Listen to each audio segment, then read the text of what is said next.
बैठिए।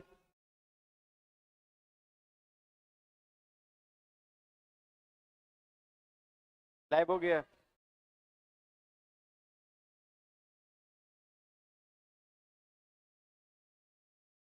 चलिए इधर लाइए तो।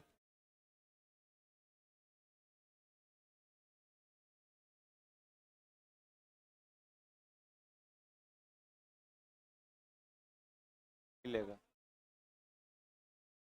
शुरू किया जाए। चलिए।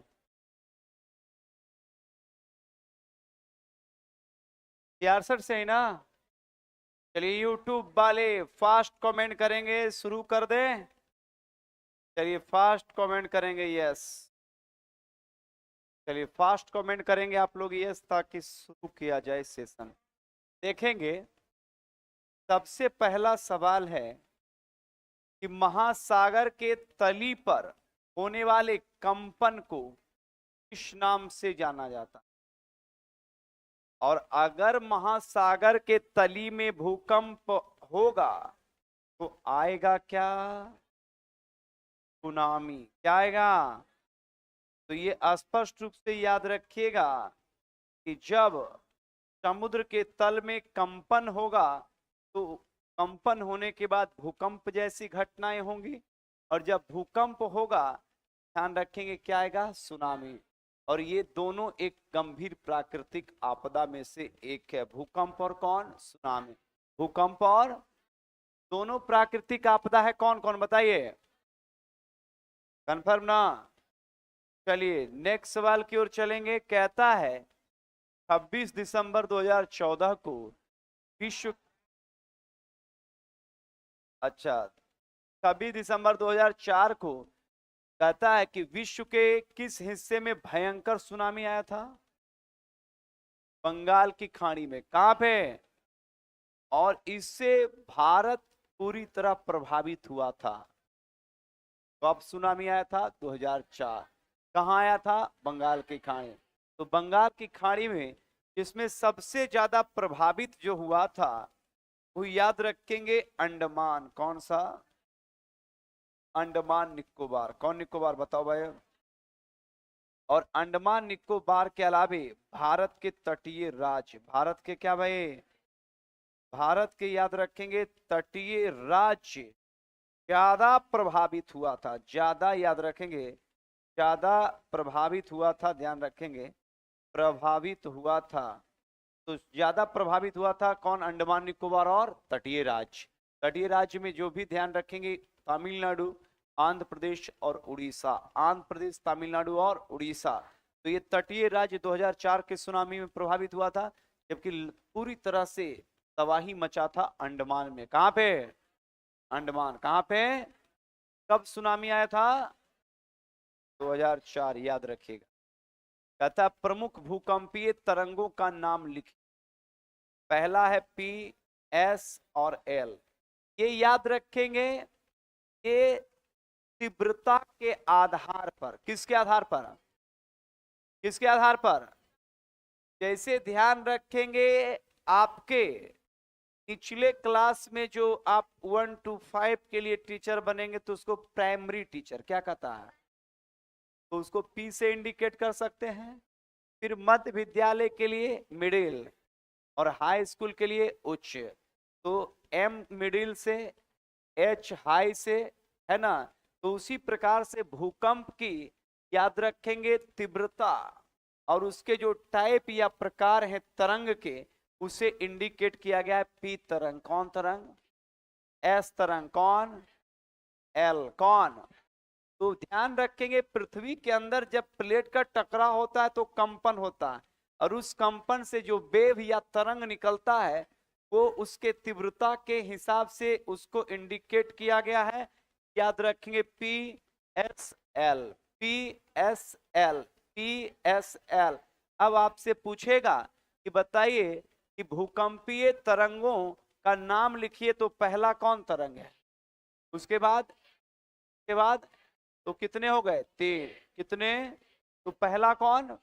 पी के बाद, और एस के बाद क्या भाई? एल। ये याद रखिएगा, ये तीव्रता के आधार पर। भूकंप और सुनामी के बीच अंतर स्पष्ट कीजिए।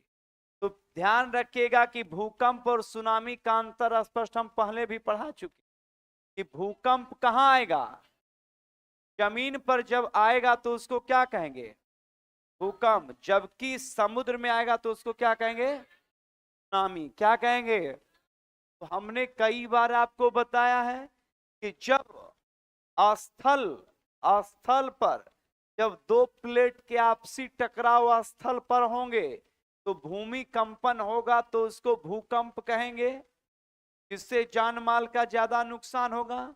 जबकि यही प्लेट अगर समुद्र में, दो प्लेट के आपसी टकराव समुद्र में अगर भूकंप आएगा, समुद्र के अंदर अगर कंपन आएगा, जिसमें समुद्री जल अनियंत्रित होकर ऊंची ऊंची लहरें बनाएंगी, जिसे सुनामी कहते हैं। जिसे क्या कहते हैं, और दोनों याद रखेंगे गंभीर प्राकृतिक आपदा है। दोनों क्या है भाई, गंभीर,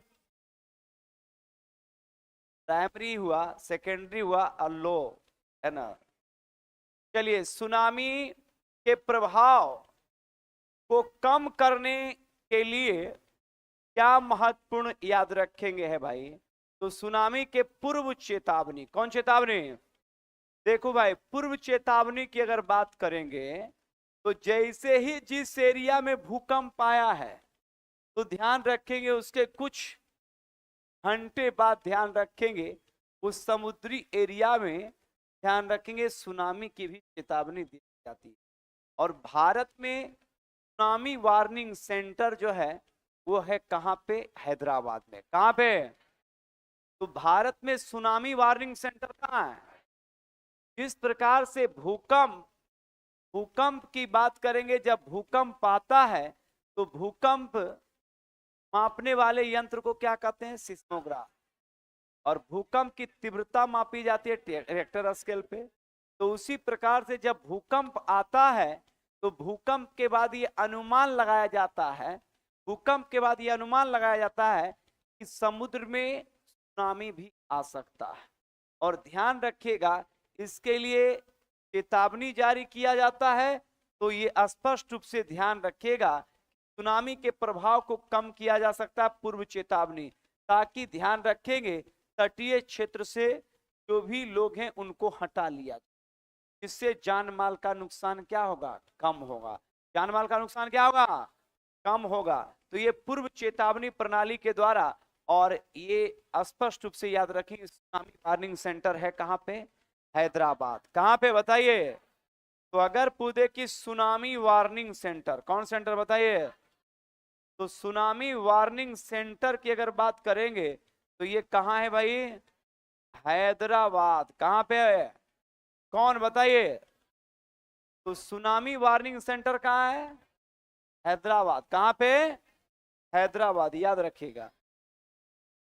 भूकंप के दौरान क्या करना चाहिए, ये तो इजी सवाल है, बच्चे को जब आप पढ़ाएंगे तो चूंकि बच्चे के लिए ही ये सब है तो ध्यान रखेंगे, ये तो स्पष्ट रूप से याद रखेंगे कि भूकंप के दौरान करना चाहिए, पहले सुरक्षित स्थान पर जाना चाहिए। किस स्थान पे, सुरक्षित स्थान पे। किस स्थान पे बताइए, तो ताकि जान माल का नुकसान क्या हो सके, कम। क्या हो सके, कम। क्योंकि ध्यान रखेंगे भूकंप में सबसे ज्यादा, देखिए अगर भूकंप आएगा तेजी से तो ये स्पष्ट है कि भी आपके इंफ्रास्ट्रक्चर, घर मकान है वो तो गिर ही जाएगा। लेकिन फिर भी अगर लोग कम मरेंगे, जान का नुकसान कम होगा, तो वो भी ध्यान रखेंगे, किसी भी देश के लिए एक बहुत बड़ी बात है। तो यहाँ पर सबसे पहले याद रखेंगे कि अगर कुछ भी अगर संपत्ति का नुकसान होता है तो उसकी तो भरपाई की जा सकती है, बट किसी की मृत्यु हो गई तो उसकी भरपाई नहीं हो पाती है। अगर पहला प्राथमिकता रहता है भाई किसी व्यक्ति को बचाया जाए। सुनामी जब आता है तो सबसे पहले देखते होंगे कि प्रभावित एरिया में जब रेस्क्यू ऑपरेशन चलता है तो सबसे पहले जो भी रेस्क्यू टीम पहुंचता है वो सबसे पहले मलबे से आदमी को निकालने का काम करता है, ना कि उसका बक्सा निकालने का काम करता है। देखे हैं, जितना भी भूकंप आएगा तो भूकंप में सबसे पहले याद रखेंगे लोगों का बचाव किया जाता है। मतलब सबसे पहले लोग, संपत्ति तो उसका गया, अब वो कितना उसके यहाँ पैसा है, कितना सोना, कितना चांदी है, उससे कोई लेना देना नहीं है। सबसे पहले रेस्क्यू टीम याद रखेंगे जीवन बचाता है, इस लेकर ध्यान रखेंगे लोगों को सुरक्षित स्थान पर पहुंचाया जाता है। सरकार का पहला प्राथमिकता होता है किसी भी व्यक्ति को जान बचाया, ये फर्स्ट याद रखेंगे। ये आपका स्टेज है। नेक्स्ट सवाल की ओर चलेंगे। कहता है भू श्रृंखलन रोकने के लिए किस प्रकार का भवन निर्माण सबसे उपयुक्त होता है भाई? तो मजबूत रचनात्मक नींव के साथ। ध्यान रखेंगे भू श्रृंखलन की बात हो या भूकंप की बात हो, भू श्रृंखलन की बात हो या भूकंप की बात हो, कोई भी ध्यान रखेंगे मकान बिल्डिंग अपार्टमेंट जब बनेगा तो उसका ध्यान रखेंगे नींव या उसका पिलर मजबूत होना चाहिए। इसलिए कर याद रखेंगे मजबूत कहता है संरचनात्मक नींव या रचनात्मक याद रखेंगे नींव। जो याद रखें कोई भी बिल्डिंग का जो नींव पड़ता है, नींव जो पड़ता है जिसको आप पिलर भी कह सकते हैं, तो ये पिलर ध्यान रखेंगे क्या होनी चाहिए? मजबूत होनी चाहिए। और भू श्रृंखलन की सबसे ज्यादा ध्यान रखेंगे ये देखने के लिए मिलता है हिमालय क्षेत्र में। किस क्षेत्र में बताइए? तो ये याद रखिएगा हिमालय क्षेत्र की बात करेंगे या जिस क्षेत्र में वर्षा ज्यादा होती है, तो वर्षा ज्यादा होगा तो भू श्रृंखलन की क्रिया क्या होगी? ज्यादा होगी। तो स्पष्ट रूप से याद रखिएगा कि जिस एरिया में भूकंप या भूकंप के कारण भी ध्यान रखिएगा कि भू श्रृंखलन की क्रिया होगी, क्योंकि जहां भूकंप आएगा हिमालय क्षेत्र में वहां पर बड़े बड़े ग्लेशियर या बड़े बड़े पहाड़ खिसक जाते हैं, जिससे घाटी में जितने भी इंफ्रास्ट्रक्चर रहता है वो सब डैमेज हो जाता है। किसी भी भूकंप के दौरान जान माल की सुरक्षा के लिए प्राथमिक कदम कहता है क्या होना चाहिए? नीचे छुप जाना। क्या होना? स्पष्ट रूप से याद रखेंगे कि बिहार सरकार भारत सरकार का एडवाइजरी जारी होता है जब भूकंप प्रभावित या भूकंप देखिए दो भूकंप आएगा इस किसी को पता नहीं है, भूकंप अभी आ गया किसी को पता नहीं, लेकिन भूकंप के बाद आफ्टर शॉक, भूकंप आने के बाद फिर भूकंप आएगा, भूकंप आने के बाद फिर भूकंप आएगा, तो आफ्टर शॉक कहते हैं। जो ध्यान रखेंगे कम होगा, लेकिन होता क्या है कि जब तेजी वाला भूकंप आके बिल्डिंग को गिरा लगभग झुका दिया, कोई बिल्डिंग गिरने पर हो गया, अब हल्का सा भी भूकंप आएगा तो वो इंफ्रास्ट्रक्चर खत्म हो जाएगा। और लोग क्या है, एक बार भूकंप आ गया तो भूकंप आने के बाद होता क्या है कि जब भूकंप आता है तो प्लेट टकराया, तो प्लेट टकराने के बाद ध्यान रखेंगे वो एक बार में एडजस्ट नहीं होता है, एक बार में एडजस्ट नहीं होता है, उसको एडजस्ट होने में टाइम लगता है।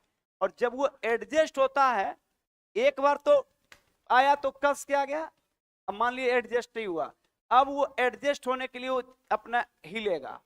अब उसमें क्या है कि जो आफ्टर शॉक आता है वो मेन याद रखेंगे, जो मेन भूकंप आया उससे उसकी तीव्रता कम होगी, क्योंकि उसमें क्या है वो एडजस्ट होगा। और उसी एडजस्ट होने में ध्यान रखेंगे क्या होता है कि वो रिएक्टर पैमाने पर जो भूकंप की तीव्रता होती है वो कम होती है। लेकिन चूंकि पहले भूकंप जो आया इसकी तीव्रता ज्यादा थी, उसमें जान माल के ज्यादा नुकसान हुए, घर मकान ज्यादा डैमेज हुआ, तो हल्का भी आता है एडजस्ट होने के बाद, तो फिर ध्यान रखेंगे कि कोई भी इंफ्रास्ट्रक्चर गिरने की संभावना ज्यादा होती है। यहां पर ध्यान रखेंगे, कहता है कि नीचे छुप जाना। देखिए होता क्या है, आप देखेंगे मकान जो अभी थाईलैंड या म्यांमार में हुआ है उसमें क्या था कि अब एक मकान तो अब एक बिल्डर बनाया होगा, पूरा घपला किया होगा, अब पिलर देने के बदले पिलरे नहीं दिया होगा, तो जो मकान गिरा आप देखे होंगे सोशल मीडिया पर, जो थाईलैंड के अंदर तो एकाएक गिर गया, तो उसमें तो जो भी मजदूर होगा वो गया काम से। लेकिन एक देखे होंगे एक बड़ा तो अपार्टमेंट एक ही के पास जो बड़ा होटल था, आप लोग देखेंगे फेसबुक पे या सोशल मीडिया पे, उसका जो ऊपर फ्लोर पे जो था स्विमिंग पूल था, उससे पानी जो है बाहर आ रहा था, तो अब उसमें 2-4 गो नहा भी रहा था, वायरल हुआ है ना, वो भागा जो है ना सुरक्षित स्थान पर, नहीं तो स्विमिंग पूल में रह जाता तो पनिया के साथ वो बाहर आ जाता। और 200 फीट से नीचे गिरता तो ऐसे भी मर जाता हो। तो भूकंप में क्या होता है, बहुत लोग जो होता है जानबूझ के मर जाता है। जानबूझ के क्या मरता है, जो इधर हाल में बिहार में भी जो भूकंप आया था लगभग 14-15 के बीच, 16 के 14-15 में आया था ना, उसमें होता था क्या कि आया तो 5-7 बार आ गया, और आ गया तो अंदर बहुत भय समा गया। अब क्या हुआ कि लोग के मन में समा गया। अब मन में जब समा गया तो छत पर सुतल है, नींद में लगा कि भूकंप आ गया तो छते पर से कूद गया। और ऐसा भी घटना बहुत हो गया, हड़बड़ा के भागा, गिरा, पैर हाथ तोड़ लिया। तो है कि अगर तेजी से आएगा, तेजी से अगर आएगा, अब कोई एक्सीडेंट हो तो बोले कि सीट बेल्ट हम नहीं पहनेंगे, काहे कि अगर एक्सीडेंट हो गया, गाड़ी कुछ हो गया, फिर इसको कैसे हम खोलेंगे, गड़बड़ है कि नहीं है। तो उस तो बाद में होगा, जब पूरा तो गाड़ी खत्म हो जाएगा तो तू तो खत्म हो ही जाएगा। लेकिन सीट बेल्ट इसलिए दिया है कि हर एक मिनट पर ड्राइवर ब्रेक मारता है, और जब तू सीट बेल्ट नहीं लगा के रखेगा, वो तो एक्सीडेंट, जो मेन एक्सीडेंट होगा उसमें तो बाद में मरेगा, पहले तुम बार बार टकरा के तो सिर फूट जाएगा, है ना, या हल्का नाक पर चोट लगा तो भी तुम मर सकता है। इस लेकर बेल्ट बांध दिया। तो वही बात है कि सीटे बेल्ट जैसा है ही, कौन, नीचे छुप जाना। अब नीचे छुप गए, अगर हल्का भूकंप आया, थोड़ा बहुत मकान हिला या गिरा, तो ऑटोमेटिक है क्या आप बच जाएंगे। लेकिन आप पूरा ट्रक आपके गाड़ी में आके मार दिया है धक्का, गाड़ी चिपटा हो गया, आप भी चिपटा हो गए, तो बेल्टवा रहे चाहे न खुला रहे चाहे बंधल रहे, आप बेल्टवा पहन ले रहिए या खोल के छोड़ दीजिए। जब पूरा गाड़ी सट गया है तो फिर तो बेल्ट रहे चाहे ना रहे उससे कोई लेना देना नहीं है। तो वही बात है, ध्यान रखिएगा कि भूकंप जब आता है तो ये एडवाइजरी जारी किया जाता है कि भाई आप कॉर्नर पे या कहीं पर जाके छुप जाइए, जिससे कि नुकसान क्या हो, ना हो सके। और ऐसा थाईलैंड में भी हुआ है, म्यांमार में भी हुआ, ऐसे में लोग बचे भी हैं, ऐसा कि नहीं बचा है, इसके ध्यान रखिए। चलिए नेक्स्ट सवाल की ओर चलेंगे। भूकंप की सक्रियता का मूल्यांकन करने के लिए किस यंत्र का प्रयोग किया जाता है? सिस्मोग्राफ। कौन ग्राफ बताइए, चलिए कमेंट कीजिएगा, कौन ग्राफ भाई? सिस्मोग्राफ। भूकंप मापने वाले यंत्र को क्या कहते हैं, बताए थे ना। और इसकी तीव्रता नापी जाती है रिएक्टर स्केल पर, याद रखेगा। भूस्खलन की घटनाएं किस प्रकार के क्षेत्रों में होती है, अभी बताए थे, किस क्षेत्र में, पर्वतीय क्षेत्र में। किस क्षेत्र में भाई? अब देखिए, एक है भूस्खलन और एक आप लोग को पढ़ाते हैं हम हिम संखलन, पढ़ाते हैं कि नहीं बताएं, बताइए। हिम याद रखेंगे, संखलन। तो एक है भूस्खलन, भूस्खलन में भूमि खिसकता है, और हिम संखलन में क्या, बर्फ, क्या, बर्फ। तो पूरे कश्मीर लद्दाख में ध्यान रखिएगा। अब आपसे पूछेगा कि हिम श्रृंखलन की बात करेंगे, तो हिम श्रृंखलन ज्यादातर हिमालय क्षेत्र में, किस क्षेत्र में बताओ, हिमालय क्षेत्र। और ये ज्यादातर हिम श्रृंखलन की घटना होगी शीत ऋतु में। किस ऋतु में बताइए, शीत ऋतु में होगी, होगी कि नहीं होगी बताइए, किस ऋतु में, शीत। और एक है भूस्खलन, कौन सा, ये ज्यादातर होगा किस ऋतु, वर्षा ऋतु में। किस ऋतु में भाई, वर्षा ऋतु में क्या होगा कि याद रखेंगे कि नदी का बहाव या पानी का प्रवाह होगा, जिससे मिट्टी कट होगा, जिससे मिट्टी कट हुआ, नीचे वाला मिट्टी कट हुआ, ऊपर से दबाव आया, और ध्यान रखेंगे ये भूमि जो है, पहाड़ वाला जो है भूमि, वो खिसक गया। जैसे होता क्या है भूस्खलन में, क्या होगा, ये पहाड़ है, यहाँ से नदियां बह रही है। अब ये क्या कि आप यहाँ पर वन लगा हुआ था, आपने रोड बनाने के लिए पेड़ पौधे को काट दिया, पेड़ पौधे को काटा, पेड़ जैसे ही काटे कि मृदा अपरदन होगी, मिट्टी का कटाव होगा। मिट्टी का कटाव कौन करेगा, नदी, क्योंकि आपने क्या उन्मूलन किया है, वन उन्मूलन। वन कटाव के बाद यहाँ पर याद रखेंगे नदी किसका कटाव करेगा, मिट्टी का, क्योंकि मृदा को पकड़ के रखा था कौन, पेड़। आपने पेड़ का हास किया है, पेड़ का उन्मूलन किया है, पेड़ को काटा है, और जैसे ही पेड़ को काटा, मिट्टी याद रखिए संरक्षित नहीं होगी, मिट्टी का कटा होगा, मिट्टी का अपरदन होगा, और मिट्टी जैसे यहाँ के मिट्टी को नदी काटा, ये मिट्टी कटकर नदी के बहाव में बह गया, ऊपर से ये पहाड़ स्लाइड खिसक गया। अब जैसे ही पहाड़ ये खिसका, यहाँ पर घाटी है और यहाँ पर लोग बसे हुए हैं, ये पूरा पहाड़ खिसक के आ गया कहाँ पे, घाटी में, जहाँ लोगों का घर बना हुआ है। अब उसी याद रखेंगे भूस्खलन में वो लोग दब के मर जाते हैं, जो भी एक गंभीर प्राकृतिक आपदा है। तो याद रखिएगा कि भूस्खलन की घटना कहाँ होती है, पर्वतीय क्षेत्र। कहाँ पे, कहाँ पे, जबकि हिमालय के पर्वतीय क्षेत्र में होता है हिम श्रृंखलन। क्या होता है, क्या होता है, और ये दोनों घटना याद रखेंगे, दोनों घटना के लिए मानव जिम्मेदार है। कौन जिम्मेदार, कौन, लगातार CO2 और प्रदूषण के कारण, ध्यान रखिएगा, प्रदूषण और ध्यान रखेंगे CO2 के कारण, वैश्विक तापमान बढ़ने के कारण बर्फ पिघल जाता है, जिसके कारण बहुत याद रखेंगे बर्फ स्लाइड होकर घाटी में आ जाता है, जिसके कारण भी जानमाल का नुकसान होता है। तो हिम श्रृंखलन भी याद रखेंगे एक गंभीर प्राकृतिक आपदा है, और भूस्खलन की बात करेंगे तो यह भी एक गंभीर क्या है, प्राकृतिक आपदा। कौन, भूस्खलन, कौन श्रृंखलन, तो दोनों का दोनों याद रखेंगे प्राकृतिक आपदा में। और हाल में केरल ने इसे प्राकृतिक आपदा में याद रखेंगे क्या किया है, घोषित किया है। किसको, तो याद रखेंगे भूस्खलन को। किसको, और भूस्खलन के लिए वर्षा, कौन भाई, और नदियों का प्रवाह, नदियों का, तो नदियों का प्रवाह और अधिक वर्षा और वन उन्मूलन, वन उन्मूलन या वन का कटाव, अधिक वर्षा होना और नदियों के तेज बहाव के कारण याद रखेंगे भूस्खलन होगा। कौन श्रृंखलन, जबकि याद रखेंगे मौसम और तापमान बढ़ने के कारण हिमस्खलन। कौन सा, और दोनों का दोनों याद रखेंगे प्राकृतिक आपदा है। दोनों का दोनों क्या है, दोनों का दोनों क्या है, दोनों का दोनों क्या है, तो दोनों गंभीर प्राकृतिक आपदाओं में से एक है, और ये भारत के हिमालय क्षेत्र में ज्यादा देखने के लिए मिलता है। क्लियर ना, ये ध्यान रखिएगा। देखिए कोई भी जंगल, वनस्पति, पेड़ पौधे, हिमालय, नदी, झील, ये सब प्रकृति बनाया उसके लिए, जिसके लिए वो अनुकूल था। हिमालय बनाया ईश्वर ने अपने ज्योग्राफिकल कंडीशन को बेहतर करने के लिए, लेकिन मानव अपने अपने अपने ध्यान रखेंगे चाहत और अपने लिए उस प्रकृति के क्षेत्र में जाकर बस रहा है जहां पर इसको नहीं बसना चाहिए। मतलब वैसे क्षेत्र में जाकर बस रहा है जहां इसको नहीं बसना चाहिए था। अब वहां तो आपदा आएगी, विपत्ति आएगी, और विपत्ति जब आएगी तो उसको झेलने के लिए तैयार रहिए। एक तो आपने प्रकृति के उस क्षेत्र में गया और दूसरे उस प्रकृति को डैमेज कर रहे हैं।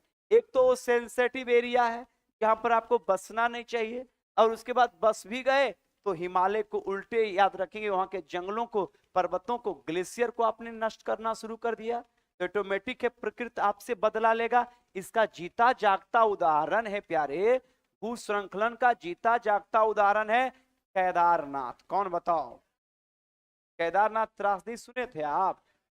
केदारनाथ त्रासदी देखो, ये है एक खास घाटी, और इस घाटी का नाम है केदारनाथ। क्या नाम है बताओ, क्या नाम है? और केदारनाथ के ठीक ऊपर यहां पर एक ग्लेशियर है जिसका नाम है चौड़ाबाड़ी। क्या नाम है बताओ? चौड़ाबाड़ी ग्लेशियर, चौड़ाबाड़ी ग्लेशियर है। अब चौड़ाबाड़ी ग्लेशियर है और इसी ग्लेशियर से एक नदी निकलती है, और इस नदी का नाम है याद रखेंगे मंदाकिनी। क्या नाम है बताओ? मंदाकिनी। क्या नाम है? और इस नदी का नाम मंदाकिनी है, और ये प्लेस था केदारनाथ। कौन था? कौन? तो केदारनाथ एक साधक प्लेस है, साधना का प्लेस था। वहां पर लोग, वही लोग जाते थे जिनका सांसारिक खत्म, सांसारिक रिश्ता कुछ नहीं, मोह माया कुछ नहीं, साधु महात्मा जिनका घर से कोई लेना देना नहीं है, आराम से गया हिमालय, कोई ईश्वर के खोज में गया, ईश्वर के प्राप्ति के लिए गया, ईश्वर से अपना सब कुछ नाता जोड़ लिया कि अब हमारा इस संसार में कोई नहीं है। रेयर केस में लोग वहां पहुंचते थे। वही साधु जो नागा साधु कुंभ में नहाता है, वो कहाँ चला जाता है, सब उधरे चल जाता है। और वहीं पर याद रखेंगे उसको ठंडा गर्मी से, जिस समय हम लोग पूरा रजाई ओढ़ रहे थे, नागा साधु पूरा 4 बजे जो है अमृत स्नान कर रहा था कि नहीं, क्योंकि वो अपने बॉडी को उस अनुकूल बना रखा है। तो हिमालय उसके लिए है, वो प्रकृति, क्योंकि वहां पर वो मानता कि यहीं पर प्रकृति है, यहीं पर ईश्वर है। और इसी वही शांत इलाकों में मानव के क्षेत्र से हटकर ये तपस्वी हिमालय क्षेत्र में जाते थे। लेकिन ये सब जितना गिरस्त जीवन वाला है, इस सब की किया कि प्रकृति के जगह कोई बना लिया हिल स्टेशन। 2014 में की हुआ, वहां पर नागा साधु सब बच गया, जितना तपस्वी था सब बच गया, क्योंकि वो सब क्या था, वो सब पूरा का पूरा या तो न्यूड पूरा है, नागा तो नंगा रहता है, या फिर कच्छा पे रहता है, चप्पल जूता है नहीं, कहीं कुछ नहीं, कमंडल है, छड़ी है, अपना जो है कहीं भी पहाड़ पर चढ़ गया, 5 मिनट में पहाड़ पर से उतर गया, घाटी में घुस गया, कहीं चल गया, कहीं कोई दिक्कत नहीं। मानव अपने स्वार्थ निहित में आकर उस केदारनाथ तीर्थ स्थल को पर्यटक स्थल बना दिया, और वहां पर प्रकृति को डैमेज करके एनएच रोड बना दिया। यहाँ 1000 फीट नीचे मंदाकिनी बह रही है, और 1000 फीट पर एकदम एनएच बना दिया है। सीधे हरिद्वार से सीधे बना दिया उत्तर काशी से केदारनाथ बद्रीनाथ।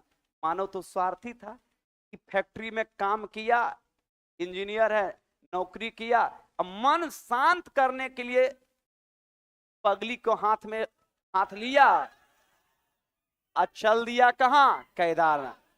2014 में वही लोग मरे जिनका प्रकृति से कोई, याद रखेंगे, नाता रिश्ता, ईश्वर से कोई लेना देना, जो ईश्वर को मानता भी नहीं है, वो लोग भी पहुंच रहा है ईश्वर की भूमि। ईश्वर कहा, प्रकृति कहा कि इसका बदला हम लेंगे। जो लड़का है वुडलैंड का, जूता पहन के गया, वो देवभूमि है भाई, वहां पर जूता पहनना अपराध है। आई जो उसकी बीबी है, पेंसिल वाला हील पहन के गई है, पूरा इसे समझा। पगली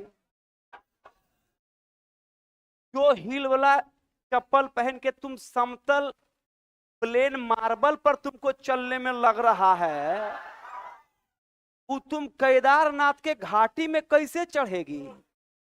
लेकिन प्रकृति के गोद में जाकर अपने पति पर विशेष दबाव देकर कि हम भी जाएंगे, पति लाचार है, फॉर्चूनर उठाया, पगलिक लिया, पहुंच गया कहां, केदारनाथ। और जब केदारनाथ पहुंचा, सदन शांत कीजिए, केदारनाथ जब पहुंचा तो वैसा 5000 जोड़ा पहुंचल था, जे कि एक कदम घर में भी चलता कहता ए जी हाथ पकड़ लीजिए। वो केदारनाथ में जो है कंधे पकड़ ले था, अब कंधे पकड़ ले था, और उसी बीच में मानव ने पर्यावरण को चौपट किया। उस एरिया में इतने प्रदूषण हुआ कि प्रकृति बदला लेना शुरू कर दिया कि आज तो कि पूरा जोड़ा को हम खत्म करेंगे, आया है इस सब को खत्म करेंगे। इस घाटी में 7 बजे शाम में प्रोग्राम आरती चल रहा था, अपना पूरा एकदम जो है ठीक है, कोई दिक्कत नहीं है, घूम रहा। अरे पगली, साधना के लिए कम से कम साधना कर, शिव जी जहां तीसरा नेत्र खोलेंगे खेले खत्म हो जाएगा। और वही किए है ना, कि यहाँ लगभग 5000 लोग श्रद्धालु थे। इसमें जो नागा तपस्वी था वो तो बिना चप्पल के था, आई सब पूरा तावला सैंडल पहन के गया था। उधर से मंदाकिनी ग्लेशियर पर मॉनसून का प्रकोष्ठ 10 मिनट में कहां से बादल जमा हुआ। अब 20 मिनट में इतना तेज बारिश आया कि लोग समझता तब तक ग्लेशियर में हिम श्रृंखलन हो गया। और वहीं पर एक झील था उस झील में इतना पानी आ गया, इतना पानी वर्षा से आ गया कि उस झील में टूट गया। और झील जब टूटा तो मंदाकिनी ऊपर से 1,000 टन का शिला लेके पहुंच गया, है ना। अब 1 क्विंटल वाला तो कम से कम फुटबॉल के जैसा आ रहा था। अब 30 फीट कीचड़ आ रहा था ऊपर से, कीचड़। आदमी का हाइट है 6 फीट, अब पानी है 40 फीट, अब कीचड़ है 30 फीट। एक टोटल मलबा 5 से 10 मिनट में, ध्यान रखेंगे, घाटी में पहुंच गया। जो नागा था, ओकरा चप्पल था, वो अपना कछौटा पूरा थी किया, पहाड़ पर चढ़ गया। ई सब जब तक सैंडल इधर उधर होता, तब तक सब मंदाकिनी सबको बहा के लेके चल आया बिहार। कि चल बिहार आई है फॉर्चूनर से, ले जाएंगे हम अपने प्रकृति के धार से। और लगभग 2-4 हजार लोग मारे गए थे, है ना। और वह गंभीर आपदा था केदारनाथ त्रासदी। कौन त्रासदी? कौन त्रासदी? तो केदारनाथ त्रासदी, ध्यान रखेंगे, 2 किलोमीटर तक तो जो गाड़ी लगा हुआ था, रोडे वहां से गिर के 1,000 फीट आ गया मंदाकिनी में। अब बताइए, जो गाड़ी में बैठल होगा वो तो झुलुआ पूरा मजा लिया होगा, हाँ? लिया होगा कि नहीं लिया होगा? क्योंकि वहां पर आप लोग के लिए नहीं बना है, वो बना है तपस्वी के लिए। की हुआ कुंभ की हुआ, कुंभ में क्या हुआ, अनाउंसमेंट हो गया, अरे कुंभ है वैसे व्यक्ति के लिए जो साधक है, साधक है। यहां सब जाके एकदम जो है महिला, उसमें जो घटना हुआ उसके लिए प्रशासन तनिक भी जिम्मेदार नहीं। तो महिलाएं तो जो जाती हैं हर एक समाज में जाती है, तो लगता है कि गंगा माँ को उठाइए न, चलिए हमरे यहाँ, और उसी में घटना हुआ। और दूसरी बात क्या है कि दूसरी बात, जो भी उस सामान ले जाएगी औरत, छोड़ेगी नहीं, चप्पल के कारण जान दे देगी। एक चप्पल गिर गया ट्रेन के नीचे तो लगेगा ट्रेने को उठा लेगी। इस घटना में भी लोग जो है, केदारनाथ त्रासदी में लोग मारे गए, है ना। तो गंभीर प्राकृतिक आपदा में से एक था कौन? केदारनाथ। कौन सा? केदार। जो 2 कारण, अरे हाथ से नहीं रे, हाथ से नहीं रे, है ना। कम से कम जब, है ना, एकदम ऐसे गमहीन में बैठा है ना कि पते नहीं चलता है। कम टेंशन मत लो। तो याद रखिएगा, भू श्रृंखलन और हिम श्रृंखलन भी एक याद रखेंगे, क्या है? प्राकृतिक। करिए, कहता है कि प्रारंभिक पी तरंगे भूमिगत के किस केंद्र से उत्पन्न होती है? हाइपोसेंटर। कौन सेंटर भाई? हाइपोसेंटर से। कौन तरंग बताइए तो? पी तरंग, जिसे प्राथमिक तरंग कहते हैं। क्या कहते हैं? तो प्राथमिक तरंग की बात करेंगे। भूमिगत के कहता है कि भूमिगत किस केंद्र से उत्पन्न होती है? हाइपोसेंटर। कौन सेंटर? तो हाइपोसेंटर याद रखेंगे, सबसे याद रखेंगे निचला एरिया कहलाता है। क्या कहलाता है? कौन सेंटर? हाइपोसेंटर। जबकि कहता है माध्यमिक, याद रखेंगे ये बीच वाला है, इसे कहते हैं, ध्यान रखेंगे, कहता है माध्यमिक या एस तरंगे किस गति से चलती है? तेजी से। किस गति से? अब सीधा पूछेगा कि एस तरंग की गति मंद है कि तेजी है, तो बताइए जान माल का नुकसान ज्यादा करेगा कि कम? क्या? कौन तरंग? तो एस तरंग याद रखेंगे तेजी से चलेगा या मंद गति से? तेजी से। किस गति से? कहता आपदा प्रबंध के अंतर्गत जीवन रक्षक प्रबंध, जीवन रक्षक प्रबंधन किस प्रकार का होता है? आकस्मिक। क्या होता है? आकस्मिक का मतलब होता है कि जिसका ध्यान रखेंगे कोई समय ड्यूरेशन, जैसे सुनते होंगे आकस्मिक निधन, अचानक। आकस्मिक का मतलब क्या? तो अचानक में तो किसी के साथ कभी हो सकता है, जैसे हार्ट अटैक, आकस्मिक निधन है। कोई बीमार है 1 महीने से, उस पीरियड में अगर डेथ होता है तो लोग के अंदर एक भावना होता है कि है ना, बीमार था तो डेथ कर गया, है ना, बीमार था, लेकिन बातचीत कर रहा है, पूरा का पूरा बातचीत किया और घर गया, सुना कि जो है उसमें लोग देखते होंगे कि पूरा लोग के अंदर एक भावना दंग हो जाते हैं कि अभी बात करके गया है और तुरंत जो है, तो उसी को आकस्मिक निधन कहते हैं। तो भूकंप भी जो आता है वो ध्यान रखेंगे उसका कोई पूर्व अनुमान नहीं है, वो भी कब आएगा और कोई लंबा ड्यूरेशन भी नहीं है। ऐसा नहीं कि एक बार हल्का आया तो फिर पता चलेगा कि अभी बहुत कस के आएगा, ऐसी कोई बात नहीं, कभी कस के भी आ गया, कभी, याद रखेंगे। जिस प्रकार से हार्ट अटैक देखते होंगे कि कहता कि एक बार आया था हल्के, ऐसा हार्ट अटैक का प्रोसेस आप लोग जानते होंगे, एक बार हार्ट अटैक आया हल्का तो इलाज उलाज हुआ तो ठीक हो गया था, अब री आया तो खत्म में हो गया। इस तरह के समाज में आप धारणाएं सुनते हैं कि नहीं सुनते हैं? तो वही बात है कि भूकंप के बारे में कहता है कि आपदा प्रबंध के अंतर्गत जीवन रक्षक प्रबंधन किस प्रकार का होता है?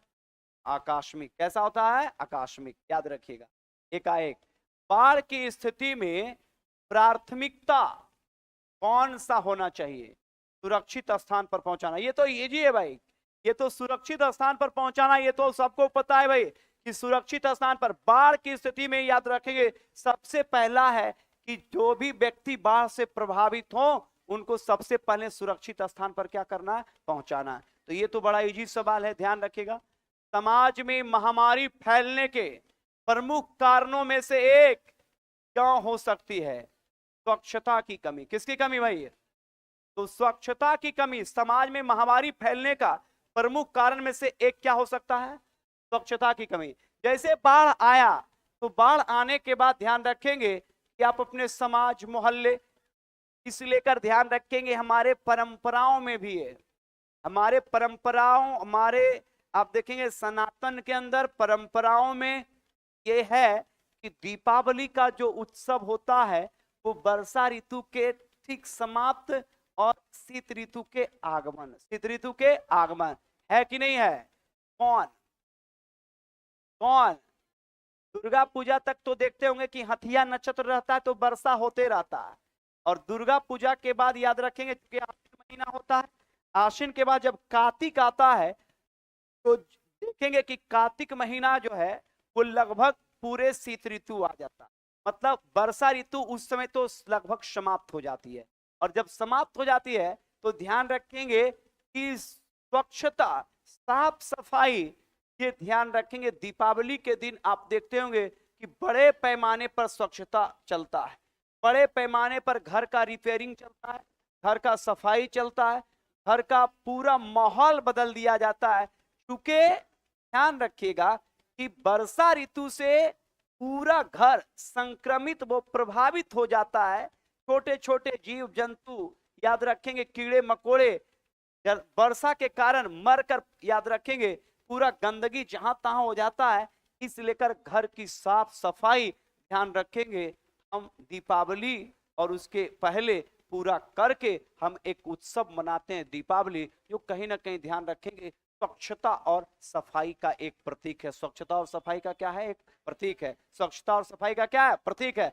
जिससे ध्यान रखेंगे समाज में स्वच्छता आएगी तो ध्यान रखेंगे स्वच्छ समाज से ही ध्यान रखेंगे स्वच्छ भारत का क्या होता है? निर्माण। स्वच्छता इस लेकर याद रखेंगे प्रधानमंत्री जी का एक योजना भी है, स्वच्छ भारत मिशन। कौन मिशन? तो स्वच्छ भारत मिशन तो हमारे परंपराओं से चला आ रहा है, और अगर उसको और बेहतर करेंगे तो उससे ध्यान रखेंगे समाज और देश का क्या होगा? कल्याण होगा, और उससे लोगों की भी आर्थिक स्थिति अच्छी होती है। आप सुनते होंगे कि जिस घर में अगर स्वच्छता को लेकर खास करके या फिर डिजीज या बीमारी से लोग ज्यादा प्रभावित रहते हैं तो उनकी आर्थिक स्थिति उनकी घर की उतनी अच्छी नहीं होती है, क्योंकि ज्यादा अगर उनके घर में 10 फैमिली है और एक दो हर वक्त वो दवा पर ही है तो उससे उस घर की आर्थिक स्थिति क्या होती है? कमजोर होती है। और एक एक व्यक्ति की आर्थिक स्थिति ही देश की आर्थिक स्थिति को संपन्न करता है। तो देश के आर्थिक स्थिति को मजबूत करने के लिए रखेंगे कि, और सामाजिक स्थिति को मजबूत करने के लिए ध्यान रखेंगे स्वास्थ्य के दृष्टिकोण से भी बेहतर करना होगा और उसके लिए स्वच्छता क्या है, जरूरी है। स्वच्छता क्या है, तो ये ध्यान रखिएगा, ये आंसर आपका हो जाएगा स्वच्छता की कमी। नेक्स्ट सवाल, अचेत व्यक्ति की स्थिति की जांच के लिए पहला कदम क्या है? उसके कंधों को हिलाना और आवाज देना। अचेत का मतलब तो समझते ही हैं, बेहोश। अचेत का मतलब क्या होता है? अचेत का मतलब क्या होता है? बेहोश। इस लेकर आप देखते होंगे कि कोई भी जब उठाने के लिए जाता है तो उसको कंधे, जब सोया हुआ भी है तो उसको कंधे पकड़ के हिलाता है कि रे उठ उठ उठ उठ, चल चल चल, भोज है। बात समझा? बच्चा को उठाते हुए देखे उसकी माँ को, जब उठाएगा तो कंधे पकड़ के रे रे रे सोनुआ उठ उठ उठ उठ, है ना? बात समझे? कि अगर कोई व्यक्ति सोया भी है तो वो अचेत अवस्था में, किस अवस्था में है? अचेत अवस्था में है कि नहीं है? ये ध्यान रखिएगा। उसके कंधे को हिलाना और आवाज देना। इन्हें की एकाएक उठा लिया, ऐसा देखे है? आवाज देता उठ, है ना? फिर वो धीरे धीरे धीरे धीरे तब जो है, ऐसा नहीं कि एकाएक उठा लीजिएगा हार्ट अटैक कर जाएगा। ध्यान रखिएगा। आग बुझाने के लिए रेत, मिट्टी और बालू का प्रयोग कब किया जाना चाहिए? जब आग क्या हो, छोटी हो। जब आग क्या हो, तो रेत, मिट्टी और क्या, बालू। रेत, मिट्टी और पानी से नहीं, किससे? रेत, मिट्टी और बालू। जैसे घर में नॉर्मलाइज ध्यान रखेंगे कि कोई भी छोटा आग लग गया हो तो वहां पर इसका प्रयोग कर सकते हैं। कि जब ध्यान रखेंगे कि जब छोटी, याद रखेंगे, आग का दायरा कम हो तो वहां पर रेत, मिट्टी और बालू का प्रयोग करके आग को क्या कर सकते हैं, कंट्रोल कर सकते हैं। आग को क्या कर सकते हैं, कंट्रोल। आग बुझाने के लिए हमेशा क्या पहनना चाहिए? फायर, याद रखेंगे, रेजिस्टेंट जैकेट। लेकिन ये है सबके घर में मौजूद, ये तो फायर ब्रिगेड वाले के पास है कि नहीं है? देखो भाई, ये सब भी मानवकृत आपदा है। क्या है? आपदा से आग लग जाना, तो वहां पर बचाव आप धैर्य के साथ आप कर सकते हैं। ये बात ध्यान रखिएगा। तो ये तो सब जगह उपलब्ध नहीं है, ये तो सरकार को खुद सोचना चाहिए। अब सबके घर में उपलब्ध तो है नहीं।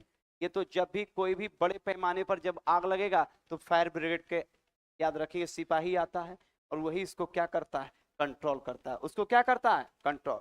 बाकी तो गांव में है तो फिर ध्यान रखेंगे कि उसके लिए, है ना, पानी जिंदाबाद है। लेकिन अभी देखेंगे कि खास करके ग्रीष्म ऋतु में बिहार के, यूपी के गांव का गांव जल जाता है, पूरा का पूरा फसल जल जाता है।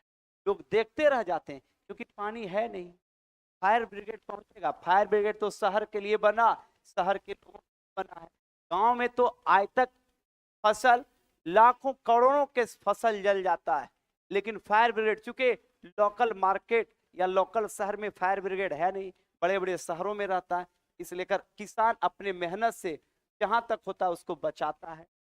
चलिए नेक्स्ट सवाल की ओर चलेंगे। आग लगने के बाद क्या नहीं करना चाहिए? लिफ्ट का उपयोग। किसका उपयोग भाई? लिफ्ट का उपयोग। क्योंकि देखिए, आग लगने के बाद वायरिंग सब क्या हो जाएगा, जल जाएगा। अब वायरिंग जब जलेगा तो लिफ्ट क्या हो जाएगा, लिफ्ट याद रखिए रुक जाएगा, क्योंकि लिफ्ट चलता है इलेक्ट्रिसिटी से ना।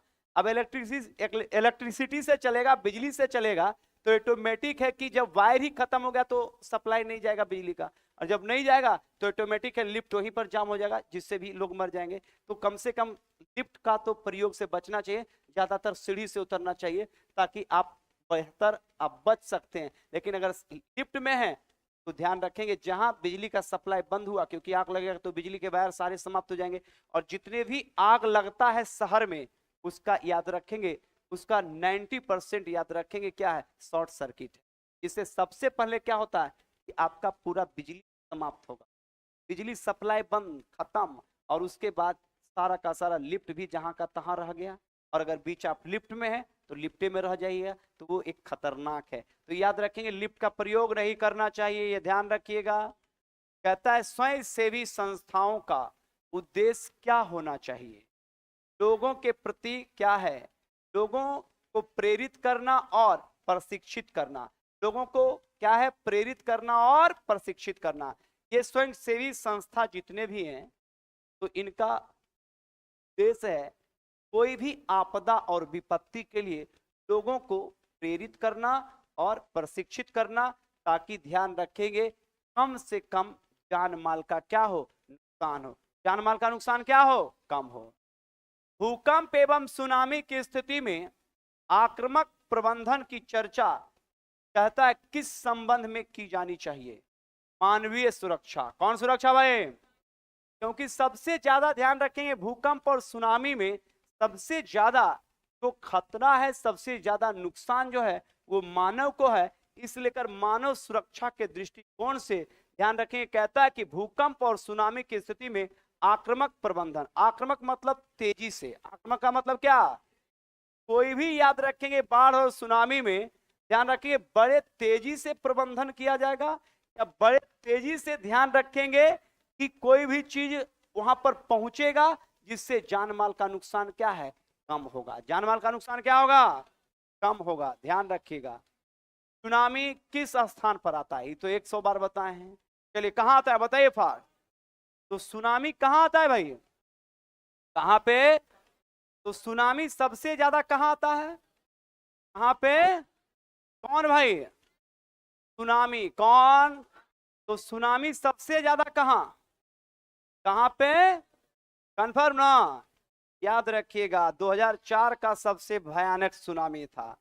मलबे के नीचे दबे हुए लोगों को पता लगाने के लिए किस यंत्र की मदद की जाती है? याद रखेंगे, कहता है इंफ्रारेड कैमरा। कौन कैमरा? तो इंफ्रारेड कैमरा याद रखेंगे। जैसे मलबा पूरा है, अब मलबा जब पूरा है तो वहां पर मलबे में कितने लोग दबे हैं उसके लिए वहां पर एक कैमरा का सहारा लिया जाता है कि उसमें कितने लोग हैं। तो ये स्पष्ट है कि इस कैमरा को कहा जाता है इंफ्रारेड कैमरा। कौन कैमरा? तो मलबे का प्रयोग, मलबा तो याद रखेंगे जहां पर भूकंप आएगा वहीं पर जो बिल्डिंग का अवशेष गिरता है, जो गिरता है उसी को क्या कहा जाता है, मलबा। और उसी के अंदर लोग दबे रहते हैं, उसके जांच और पता लगाने के लिए इस कैमरा का प्रयोग किया जाता है। आक्रामक प्रबंधन एवं कहता है स्व केंद्रित संस्थाओं की भूमिका का विस्तार कीजिए। सामाजिक कार्य का क्या होना चाहिए, योगदान। किस कार्य का? सामाजिक तौर पर भी ध्यान रखेंगे। कोई भी आपदा और विपत्ति आए तो सरकार के साथ साथ समाज का भी ड्यूटी होता है, समाज के लोगों का भी कर्तव्य होता है कि इस आपदा और विपत्ति में बढ़ चढ़ के भाग लिया जाए, जिससे कि ध्यान रखेंगे कि बड़े पैमाने पर इस आपदा में लोगों को सहायता मिले। जैसे भूकंप आ गया, जो लोग बचे हुए हैं तो आपकी ड्यूटी बनती है, कोई भी आपदा हो तो उसमें ये ड्यूटी होना चाहिए लोगों का कि ध्यान रखिएगा कि पुलिस के साथ साथ सरकारी लोगों के साथ साथ बढ़ चढ़ के अन्य लोगों को भी आना चाहिए। अब किसी लोग को ब्लड का आवश्यकता है तो बड़े पैमाने पर वहां लोगों को जाना चाहिए ताकि ब्लड डोनेट करके किसी को जीवन को बचाया जाए। उसमें ध्यान रखेंगे सेना का जवान भी जो घायल हो गया है, आपके आपदा में ध्यान रखेंगे सहायता करते करते उसको जरूरत पड़ गया है, तो ये समाज का विकास या समाज का डेवलपमेंट कैसे है, एक दूसरे के कोऑपरेट करने के बाद ही तो मनुष्य सामाजिक प्राणी बना। नहीं तो फिर ध्यान रखेंगे कि जानवर, कुत्ता और मानव में क्या रह गया। एक रोटी के लिए अगर आप देखते हैं कि कुत्ते में कितना झगड़ा हो जाता है, आपस में बंटवारा के लिए पूरा लड़ता है। तो बताइए आपका ड्यूटी क्या बनता है कि अगर एक रोटी है तो उसको बांट के खाया जाए, ताकि ध्यान रखेंगे आपके समाज, आपके परिवार में क्या है, प्रेम भाव बना रहे। तो इसको लेकर ध्यान रखेंगे सामाजिक तौर पर मानव कल्याण को लेकर इस तरह की भावना लोगों में होनी चाहिए। नेक्स्ट सवाल की ओर चलेंगे। बाढ़ के पश्चात गंदे जलवाहकों के उपयोग से किस प्रकार की परिस्थितियां उत्पन्न हो जाती है? तो मैंने कहा था प्यारे, गंभीर बीमारी। कौन बीमारी? गंभीर बीमारी। कौन बीमारी बताओ तो? गंभीर बीमारी। क्लियर ना? कहता है कि किस स्थिति में व्यक्ति के सिर को सहायता देना चाहिए? जब वो क्या हो, लेटा हुआ हो, तो सबसे पहले उसको क्या देना चाहिए?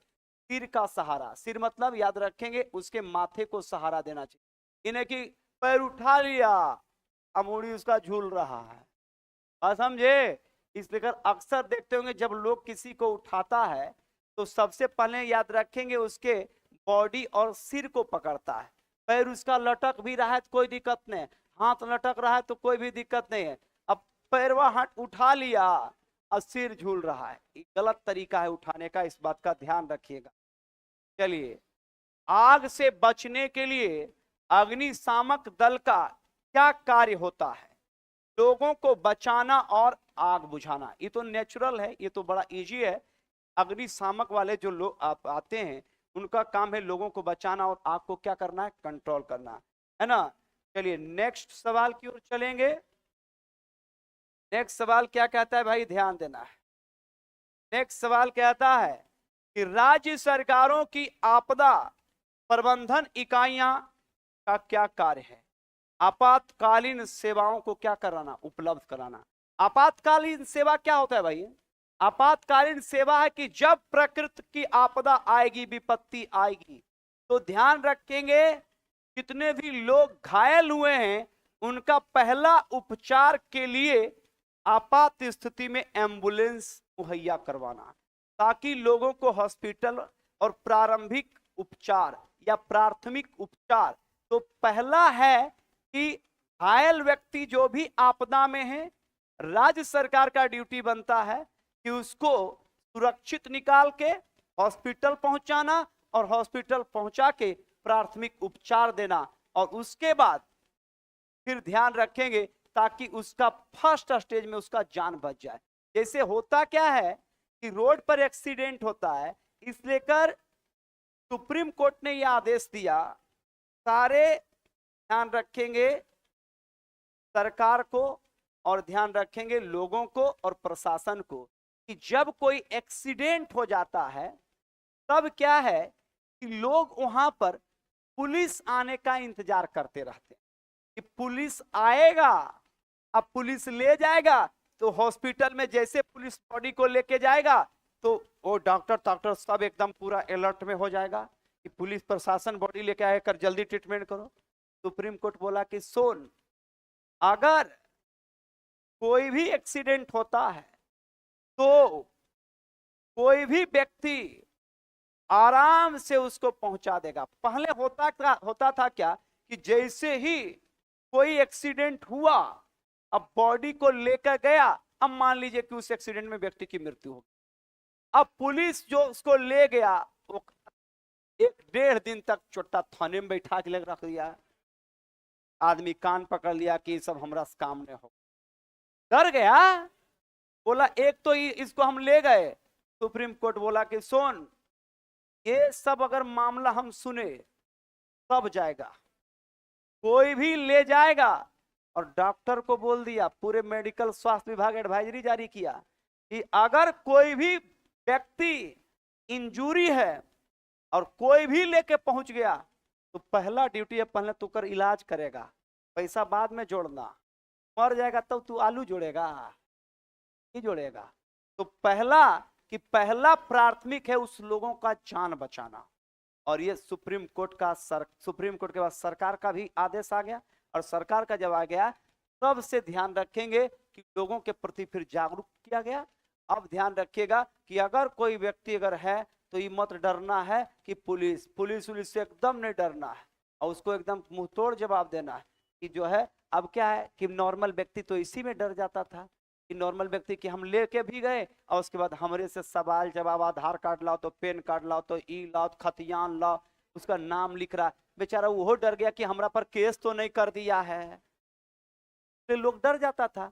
लेकिन जो सुप्रीम कोर्ट और सरकार ने कहा कि अगर ऐसा हम देखें बहुत गलत बात होगा, क्योंकि पहला प्राथमिकता है लोगों का जान बचाना। इसलिए कर ध्यान रखिएगा, आपातकालीन सेवाओं का क्या करवाना है, उपलब्ध करवाना। कौन सेवा बताओ भाई? आपातकालीन सेवा। कौन सेवा? कौन सेवा? कन्फर्म ना? तो ये तो आपातकालीन सेवा सरकार का था, मेरा सेवा भी है ना। इसके बाद ध्यान रखिएगा, आपका क्लास अभी भी होगा, है ना, और बेहतर होगा।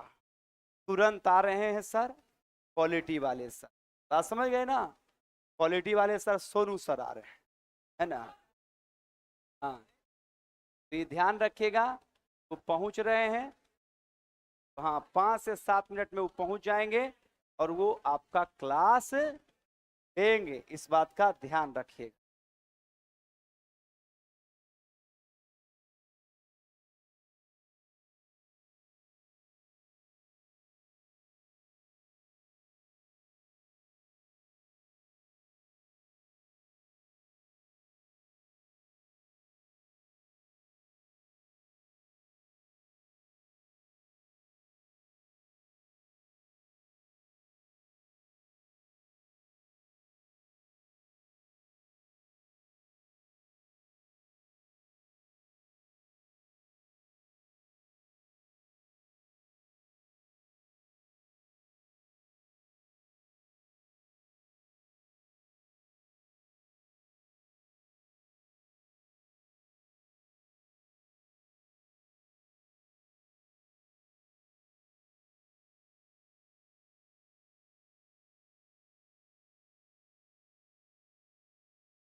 आवाज है?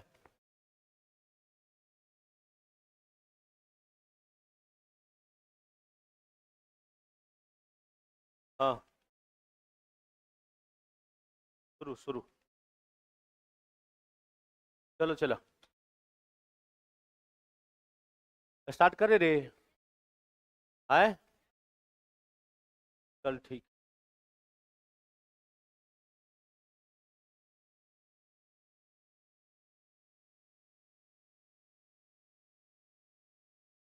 एससीईआरटी चल रहा है ना? आए,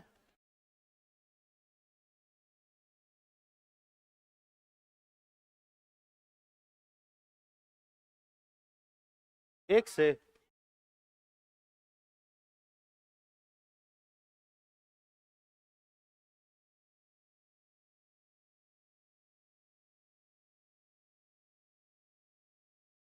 आजा। है, करेगा पगला टाइप। शांत रहो।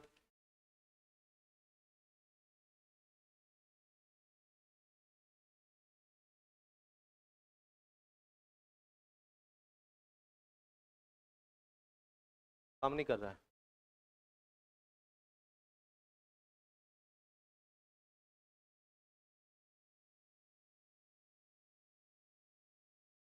तो क्या हुआ?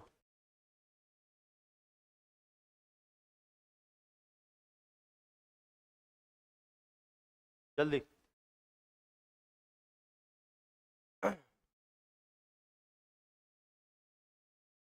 अब बहुत आदमी ने बोला कि चंद्रा सर कहाँ तक पढ़ा दिया था आप लोग को? 22 तक। तो है बहुत आदमी कह रहे हैं 1 नंबर से, बहुत आदमी कह रहे हैं 22 नंबर से। 22 से ही स्टार्ट करते हैं। चलो ठीक है।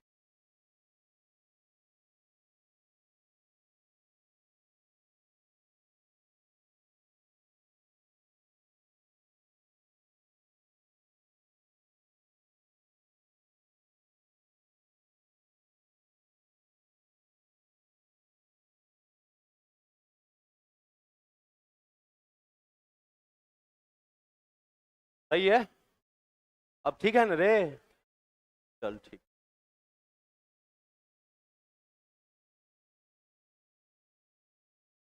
ये एससीईआरटी सीरीज चल रहा है ना?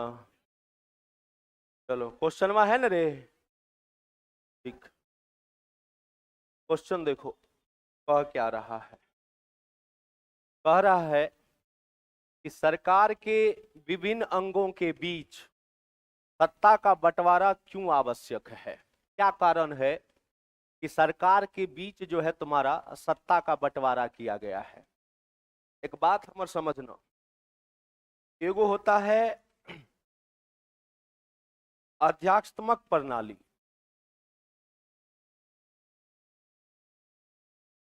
और एक होता है संसदीय प्रणाली।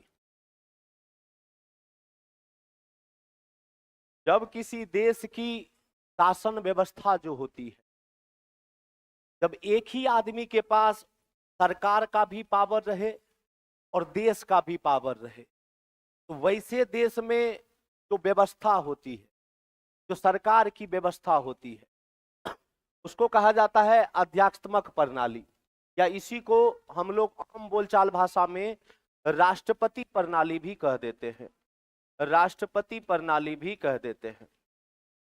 इसमें एक ही व्यक्ति सरकार का भी मालिक होगा और वही व्यक्ति देश का भी मालिक होगा। जैसे अमेरिका, कौन सा चला?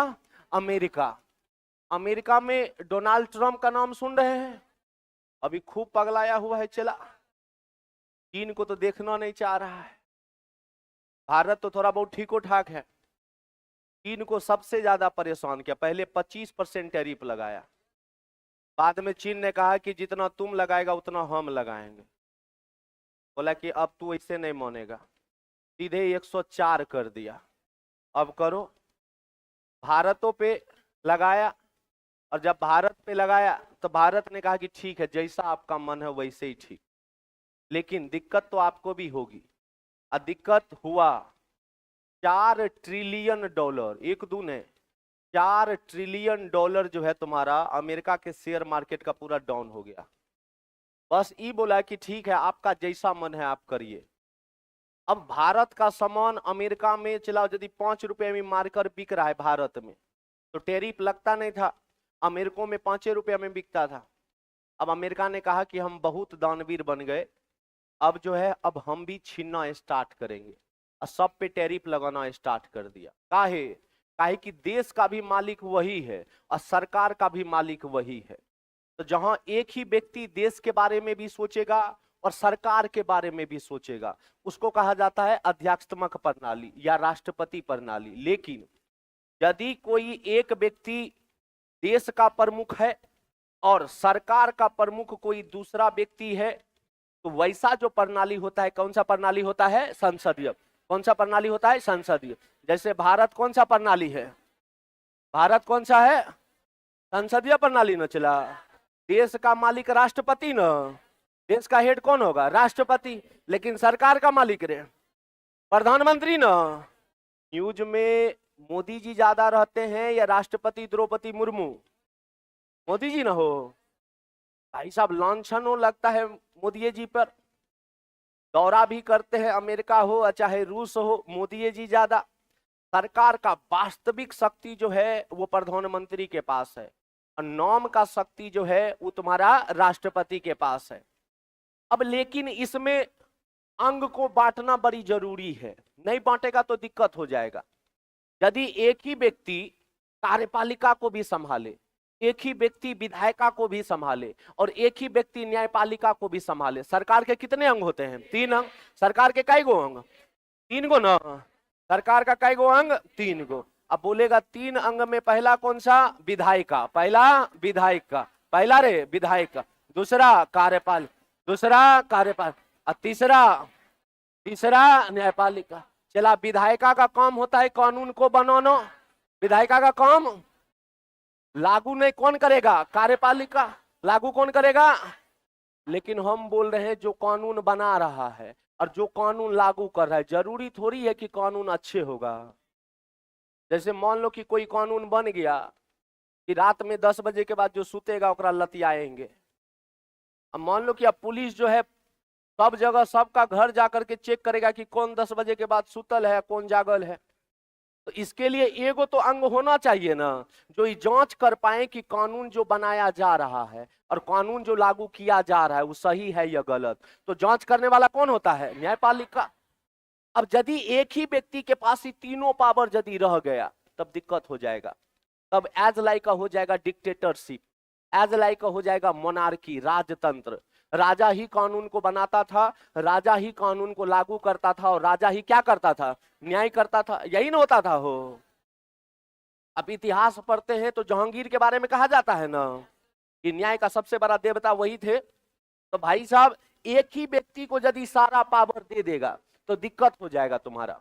इसीलिए कहा जाता है कि कार्यपालिका हो, विधायिका हो चाहे न्यायपालिका हो, सत्ता का विकेंद्रीकरण के लिए जो है तुम्हारा, शक्ति का अलग अलग बंटवारा के लिए जो है तुम्हारा, वो मेन कारण है कि बढ़िया लोकतंत्र में ये सत्ता का बंटवारा होना चाहिए। तो इसलिए जो है तुम्हारा सरकार के विभिन्न अंगों के बीच जो है वो सत्ता का बंटवारा किया गया है। कोई दिक्कत नहीं है? तुम्हारा यहां तक समझ आ रहा है कि क्यों किया गया? अब जब आगे देखेगा तुम, आगे जब देखो तो भाई साहब 23 नंबर क्वेश्चन देखो क्या कह रहा है। कह रहा है कि सरकारों के बीच अधिकारों और शक्तियों से संबंधित विवादों का समाधान कौन करता है? कौन करेगा रे? न्यायपालिका करेगा ना। सिंपल सी बात है कि अभी हम तुरंत समझाएं कि जिसने लागू किया और जिसने बनाया, जरूरी नहीं है कि वो अच्छे बनाया होगा या अच्छा ही तरह से लागू करेगा। तो उसके लिए जो जांच करने वाला एक संस्था होगी वही क्या कहलाती है? न्यायपालिका। और न्यायपालिका चला स्वतंत्र होना चाहिए। यदि स्वतंत्र नहीं रहेगा, मान लो कि एगो रमुआ हो गया, एगो कलवा हो गया, एगो लक्ष्मी हो गया, इनको है, इसने कानून बनाया, इसने लागू किया, कि है हो तो बना रहा है और लागू कर रहा है हम ही लोग के लिए ना। यदि खराब हुआ तो ककरा पास दौड़ेंगे? लक्ष्मी के पास कि देखो कैसा कैसा कानून बना देता है। तो भाई साहब एक जांच करने, और ये यदि स्वतंत्र नहीं रहेगा, यदि न्यायपालिका स्वतंत्र नहीं रहा, तब तो कार्यपालिका और विधायिका प्रेशर दे करके जो है न्यायपालिका को अपने अंदर कर सकता है, और अपने अंदर कर लेगा तो अपना मनमानापन ढंग करेगा। और इतिहास गवाह है, भारत जैसे देश में जब भी सरकार मजबूत की स्थिति में बनी है उस समय न्यायपालिका थोड़ा सा कमजोर हुआ है, और जब सरकार जो है मजबूत स्थिति में नहीं रही है तो न्यायपालिका ज्यादा मजबूत रहा। और एक और सबसे बड़ा एग्जांपल है चला इंदिरा गांधी। अरे आयरन लेडी थी, ओकर मतलबे था, ओकर कहने का मतलब था इंदिरा जी का कि इंदिरा मतलब इंडिया और इंडिया मतलब इंदिरा, मतलब हम जो कह दिए वही ब्रह्म लकीर है और मेरे अनुसार जो है वो सब कुछ चलेगा। न्यायपालिका तक को कैप्चर कर ली थी वो। जब मौलिक अधिकार पढ़िएगा आप लोग तो मौलिक अधिकार में अनुच्छेद 13 जब पढ़िएगा तो अनुच्छेद 13 में कहा गया है कि राज्य कोई भी ऐसा कानून नहीं बनाएगा जिससे मौलिक अधिकार का हनन हो। अब भाई साहब उस समय संपत्ति का अधिकार मौलिक का अधिकार हुआ करता था। संपत्ति का अधिकार कब हटा है? 44वां संविधान संशोधन न, 44वां संविधान संशोधन 1978 ना, मोरारजी देसाई के सरकार में। उससे पहले तो इंदिरा गांधी ने चला। इंदिरा गांधी, जब तुम्हारा सुप्रीम कोर्ट ने बोला कि नहीं कानून नहीं बनाएगा, इंदिरा गांधी रातों रात संविधान को पलट दी। 24वां संविधान संशोधन 1971 की, और उसमें एगो नया अनुच्छेद जोड़ दी, आर्टिकल 13(4). और आर्टिकल 13(4) यह कहता है कि यदि संसद संविधान संशोधन करके, यानी अनुच्छेद 368 का सहारा लेकर के मौलिक अधिकार को यदि हनन करता है या मौलिक अधिकार में कम करता है, तो उसको विधि या नियम नहीं माना जाएगा। बाद में सुप्रीम कोर्ट ने कहा, केशवानंद भारती केस में सुप्रीम कोर्ट ने कहा कि ठीक है, तो हर बात बिल्कुल सही है, लेकिन आज से हम एगो सिद्धांत देते हैं, और उस सिद्धांत हुआ चला मूलभूत ढांचा का। किसका हुआ तुम्हारा? मूलभूत। तो मूलभूत ढांचा का सिद्धांत किस केस में आया था? केशवानंद भारती के। किस केस में आया था? केशवानंद भारती। केशवानंद भारती केस कब हुआ था? चला 1973। कब हुआ था? 1973। तो जब भी सरकार मजबूत की स्थिति में रहा है, न्यायपालिका को कमजोर करने का कोशिश किया गया है। इसीलिए न्यायपालिका जो होना चाहिए वो स्वतंत्र होना चाहिए। यदि न्यायपालिका स्वतंत्र नहीं रहेगा तो सरकार अपना मनमानापन करेगा। और यदि तुमसे पूछेगा कि किस देश से स्वतंत्र न्यायपालिका लिया गया है, तो अमेरिका से। किससे लिया गया है? अमेरिका से। किससे लिया गया है? लिख लीजिएगा कि स्वतंत्र न्यायपालिका कहां से लिया गया है? अमेरिका से। कहां से? अमेरिका से।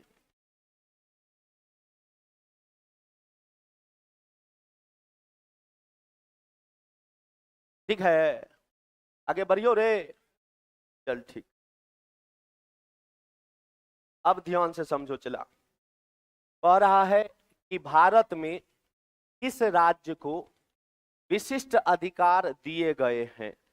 देखो, कि जो जम्मू कश्मीर है, हालांकि SCRT है, अब तो बदल चुका है।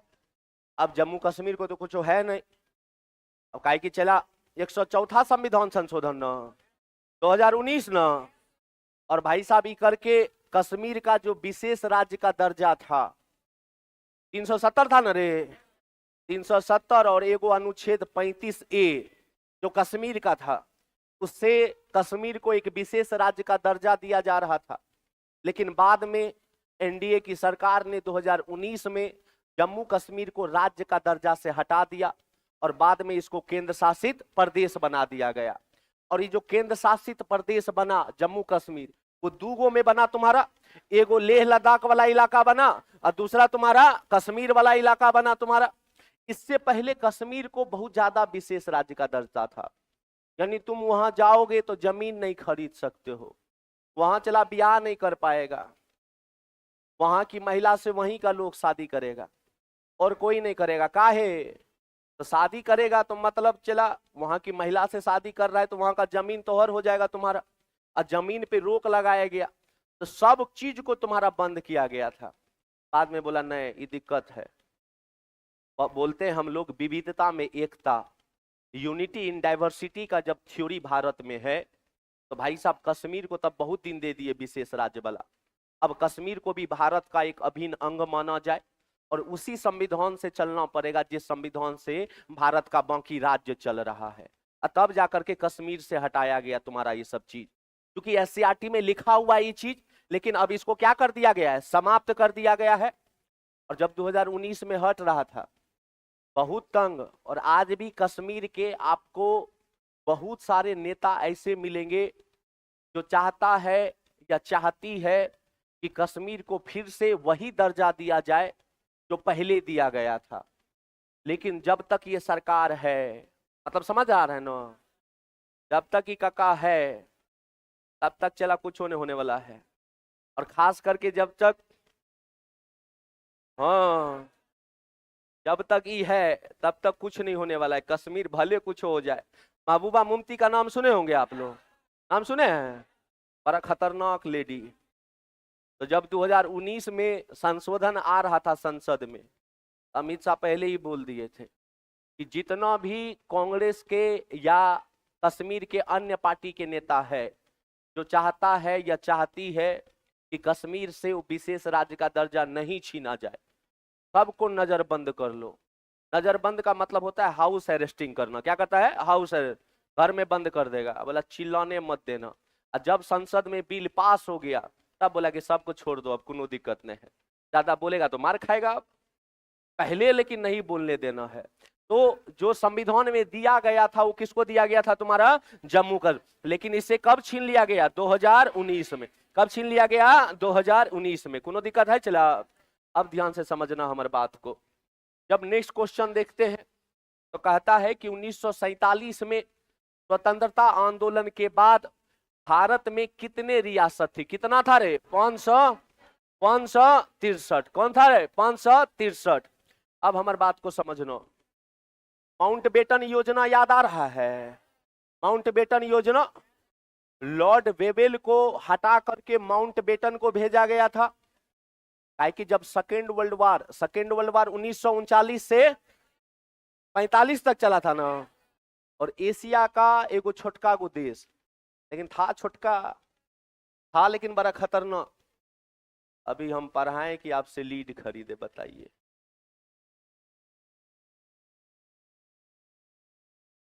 अच्छा ठीक है, अभी जाइए आप जाके बैठ जाइए ना उधर। ठीक है, समझ गए। यहाँ नहीं, यहाँ नहीं, ऊपर जाइए, बैठिए ऊपर, इसके ऊपर जाइए। हाँ इसके ऊपर जाइए। तो हम सोचे कि हमरा बउआ कहने वाला कौन आ गया यहाँ पे। आगे बढ़े हो? अब हमारी बात को समझना। सेकेंड वर्ल्ड वार के बाद, सेकेंड वर्ल्ड वार में कह रहे हैं एशिया से यदि सबसे तगड़ा देश था वो जापान था। कौन था तुम्हारा? जापान। बड़ा खतरनाक। चीन को तो जब मन तब मारता था ये। चीन इतना बड़ा देश, लेकिन जापान एक ऐसा देश हुआ जो सेकेंड वर्ल्ड वार के समय में चीन को, north Korea, south Korea, Singapore, जकरा मन तकरा मारता था। लेकिन इसको पते नहीं था कि हर पप्पा का भी एक पप्पा होता है जिसे दादाजी कहते हैं। समझ आ रहा है? और ये चला अमेरिका में अटैक किया ना, बाद में एकरा सबका बदला लिया एकर फैजल, और खूब मार मारा एकरा।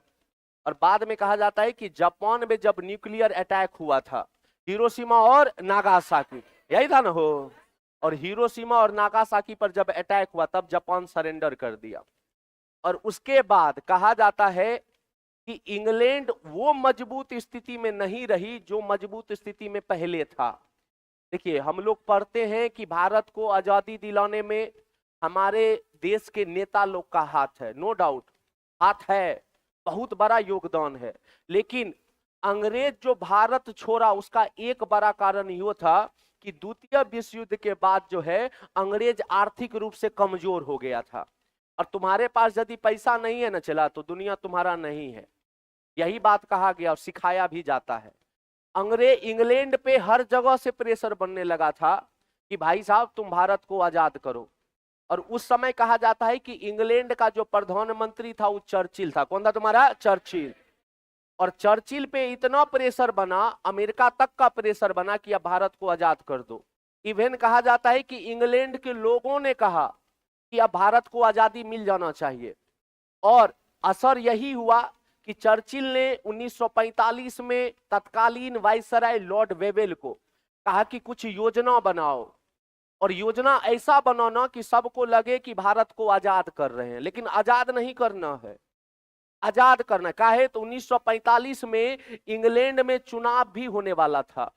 और उस समय कहा जाता है कि इंग्लैंड में लेबर पार्टी का एक महत्वपूर्ण व्यक्ति था जिसका नाम था क्लेमेंट एटली। क्या नाम था तुम्हारा? क्लेमेंट एटली। और कहा जाता है कि वहां के लोग ने जब प्रेशर बनाया तो वेवेल को कहा कि तुम कोई योजना बना लो, और योजना ऐसा बनाना कि ना कांग्रेस माने या ना मुस्लिम लीग माने। और सही में 1945 में वेवेल योजना आया, और वेवेल योजना को ना ही कांग्रेस ने माना और ना ही मुस्लिम लीग ने माना। काहे?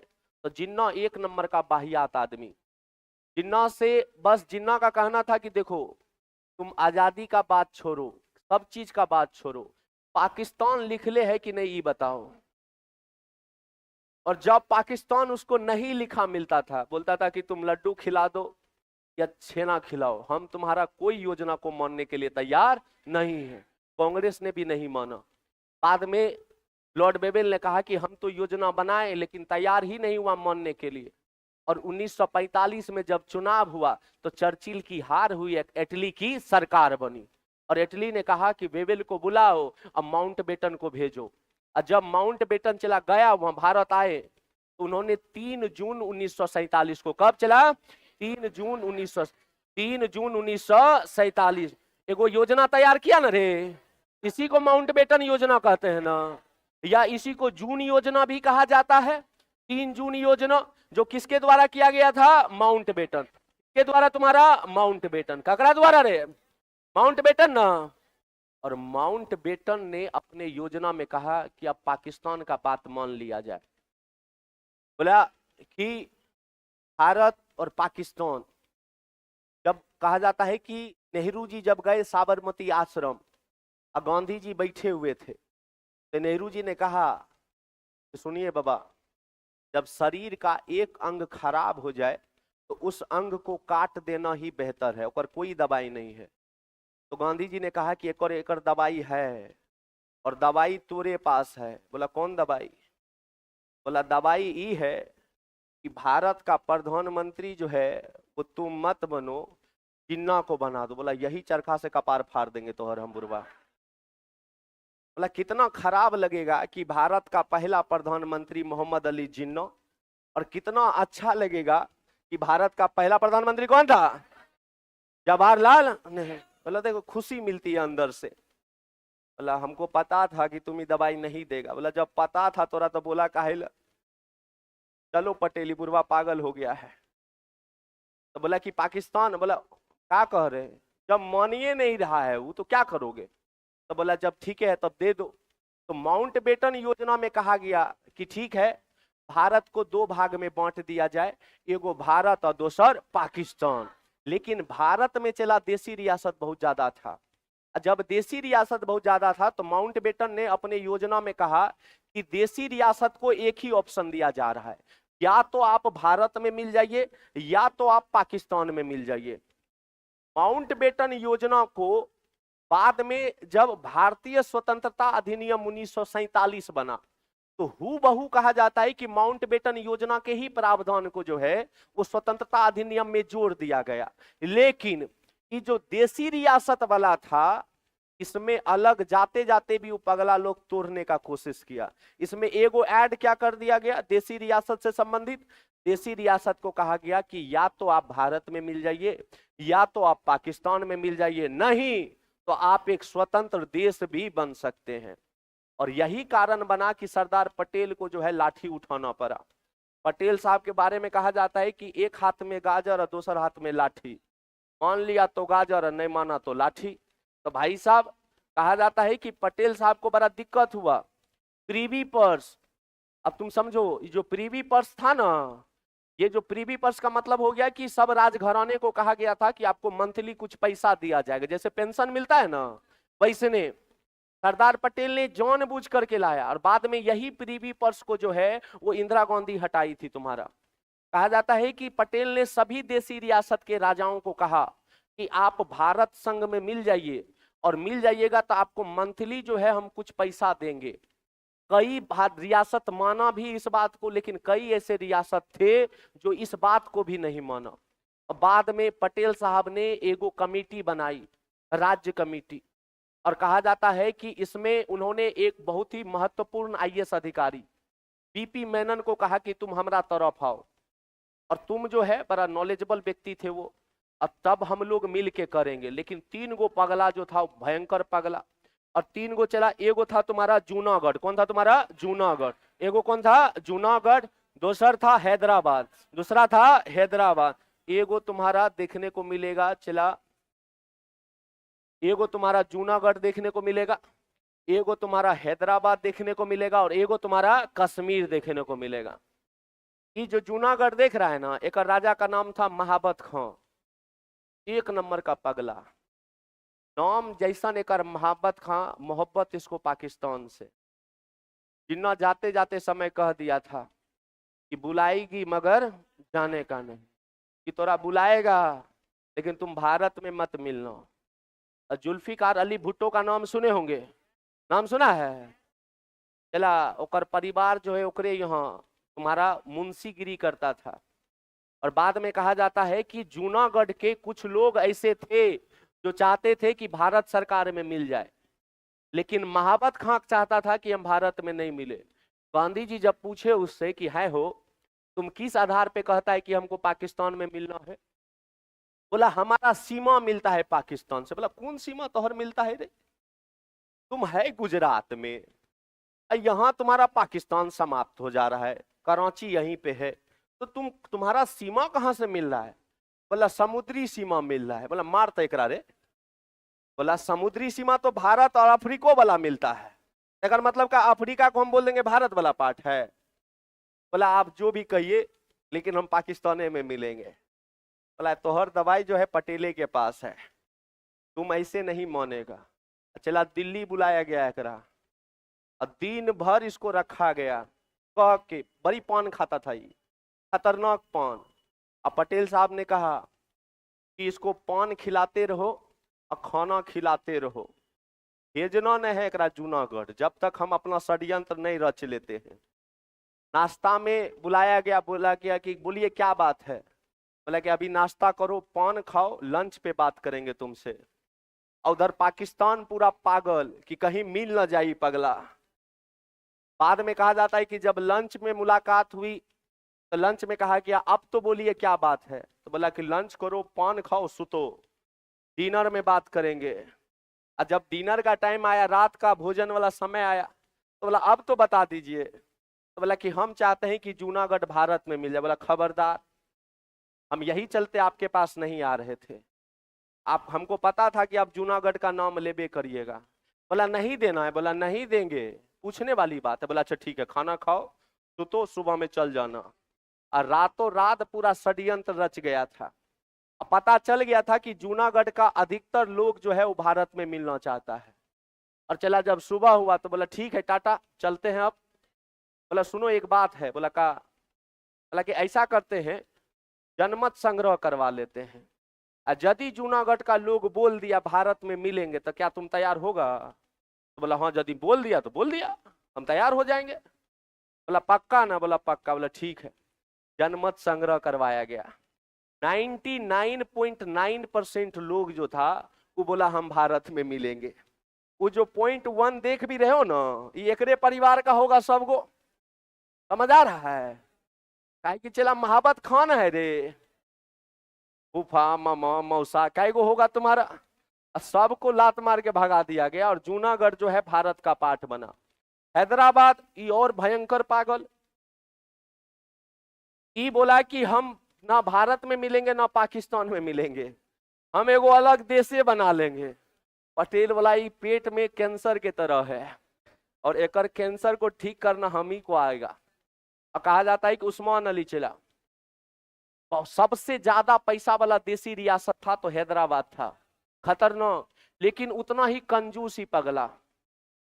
पैजामो पहनता था तो सुई धागा से सील के, समझो जिसके पास इतना पैसा रहेगा इतना कंजूस होगा। बाद में भारत सरकार ने कहा कि नहीं, इसको सीधे यदि हम करते हैं तो कुछ दिक्कत हो जाएगा। और हैदराबाद में एगो सेना बनाया गया था, रजाकार सेना। कौन सा सेना? रजाकार सेना, बड़ा खतरनाक सेना था। और हैदराबाद में जो कांग्रेस की समिति थी ओकरा मारबो किया था ये लोग, रजाकार सेना वाला सब। बाद में जब लगने लगा कि भारत अब कुछ एक्शन लेगा, इसके बारे में कहा जाता है कि उस्मान अली चल गया था इंग्लैंड, और इंग्लैंड में एगो ऑस्ट्रेलिया के हथियार व्यापारी से बात किया था जाके।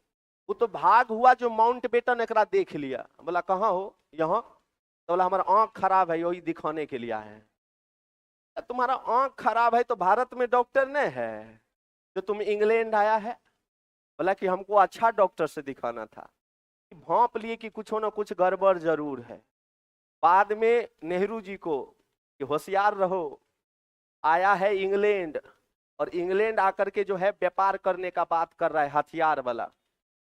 बाद में पटेल जी कहे कि नेहरू जी आप गुलाबे सूंघते रह जाइएगा, और पता चला कि हैदराबाद जो है वो अलग देश बन गया।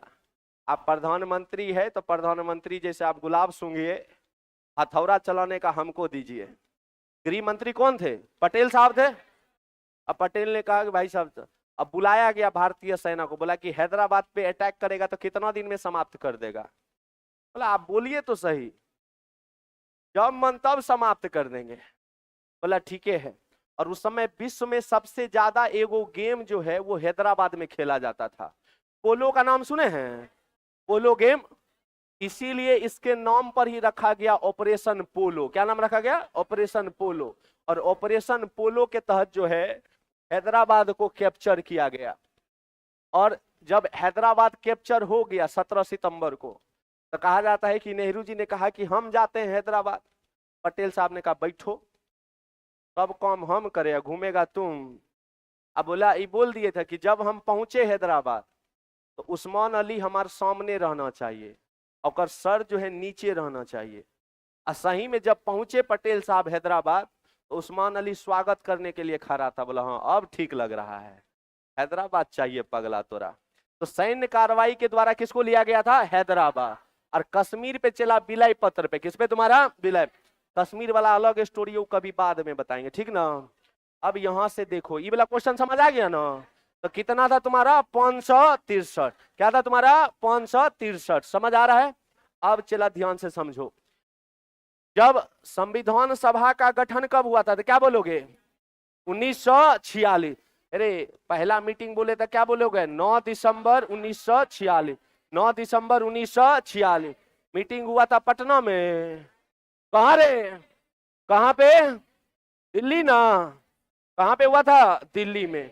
और अध्यक्ष बनाया गया था सच्चिदानंद सिन्हा को। अध्यक्ष किसको बनाया गया था? सच्चिदानंद सिन्हा। सच्चिदानंद सिन्हा ककरा बनाए रे? लेकिन अस्थाई थे या अस्थाई थे? अस्थाई ना। क्या थे तुम्हारा? अस्थाई। समझ आ रहा है?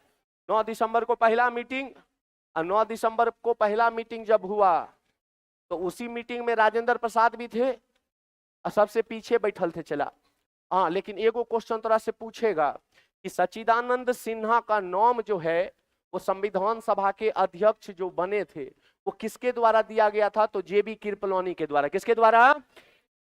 लिख लेना। चला बोलेगा इनाम सुझाव किसके द्वारा दिया गया था? तो जेबी कृपलानी के द्वारा दिया गया था।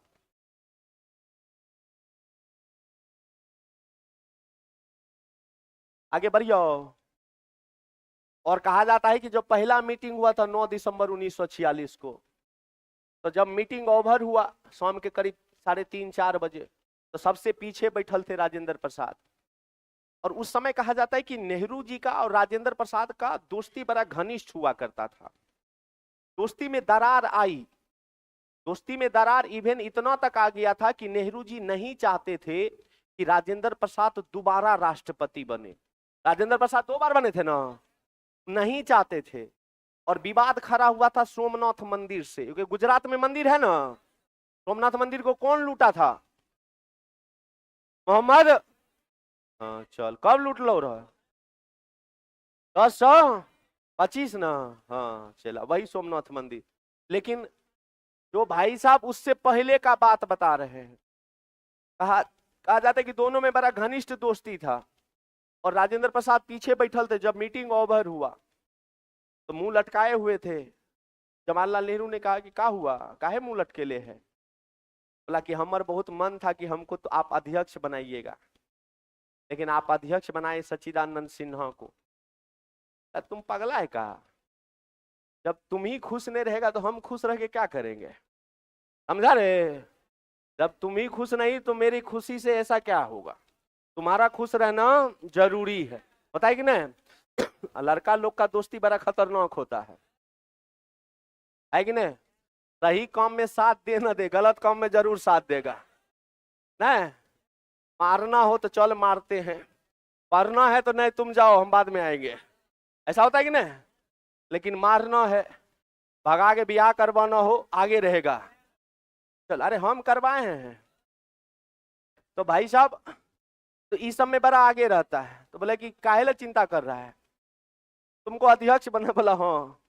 बोला अगला मीटिंग होने दो, अगला मीटिंग में तुम ही अध्यक्ष। बोला नहीं ऐसे नहीं, ये नहीं कि अध्यक्ष हम और फिर 2 दिन के बाद दोसर बोल देगा तो बोला नहीं, बोला पागल है, अस्थाई अध्यक्ष तुम बनेगा, चलो खैनी बना खिलाओ। और भाई साहब अस्थाई अध्यक्ष जो है तोरे बनाया जाएगा। और अस्थाई अध्यक्ष कौन बने थे? राजेंद्र प्रसाद। कौन बने थे? कौन बने थे? राजेंद्र प्रसाद। अब बोलेगा कब बने थे, तो क्या बोलेगा? 11 दिसंबर। कब बने थे? 11। कब बने थे? 11 दिसंबर 1946 न चला, 11 दिसंबर 1946। और राजेंद्र प्रसाद अस्थाई या अस्थाई? अस्थाई न रे, तो चला 1946 नहीं कर, सही आंसर हो जाएगा। दोनों दिक्कत है। अब हमारी बात को समझो। नेक्स्ट क्वेश्चन जब देखते हैं तो 27 नंबर, राज्य सूची में शामिल विषयों पर कानून बनाने का अधिकार किसके पास होता है? किसके पास होता है? राज्य सरकार। किसके पास? राज्य सरकार। देखो संविधान में चला, जब ओरिजिनल संविधान बना था, तो ओरिजिनल संविधान जब बना था उसमें 8 अनुसूची था। कितना था तुम्हारा? 8। कितना था? 8। कै गो रे? 8 गो। लेकिन वर्तमान में पूछेगा तो क्या बोलेगा? वर्तमान में 12। वर्तमान में 12। पहला अनुसूची कहता है नॉम। क्या कहता है? नॉम। संघ और राज्य क्षेत्र के नॉम ना, पहला नॉम न रे। दोसर पैसा, दोसर पैसा, दोसर पैसा, तेसर शपथ, तेसर शपथ, तेसर शपथ। चौथा राज्यसभा में सीटों का आवंटन। और भारत में जो राज्यसभा में सीटों का आवंटन है उस समानता के आधार पे या जनसंख्या के आधार पे? जनसंख्या के आधार पे ना। अमेरिका में चला समानता है। अमेरिका में 50 गो राज्य है और 50 राज्य से 2-2 गो सीट है, चाहे जनसंख्या कितनो हो। वाशिंगटन का 2 करोड़ हो या न्यूयॉर्क का 1 लाख हो, तो 1 लाख वाला से 2 गो जाएगा और 2 करोड़ वाला से 2 गो जाएगा, तो मतलब समानता वाला हो गया तुम्हारा।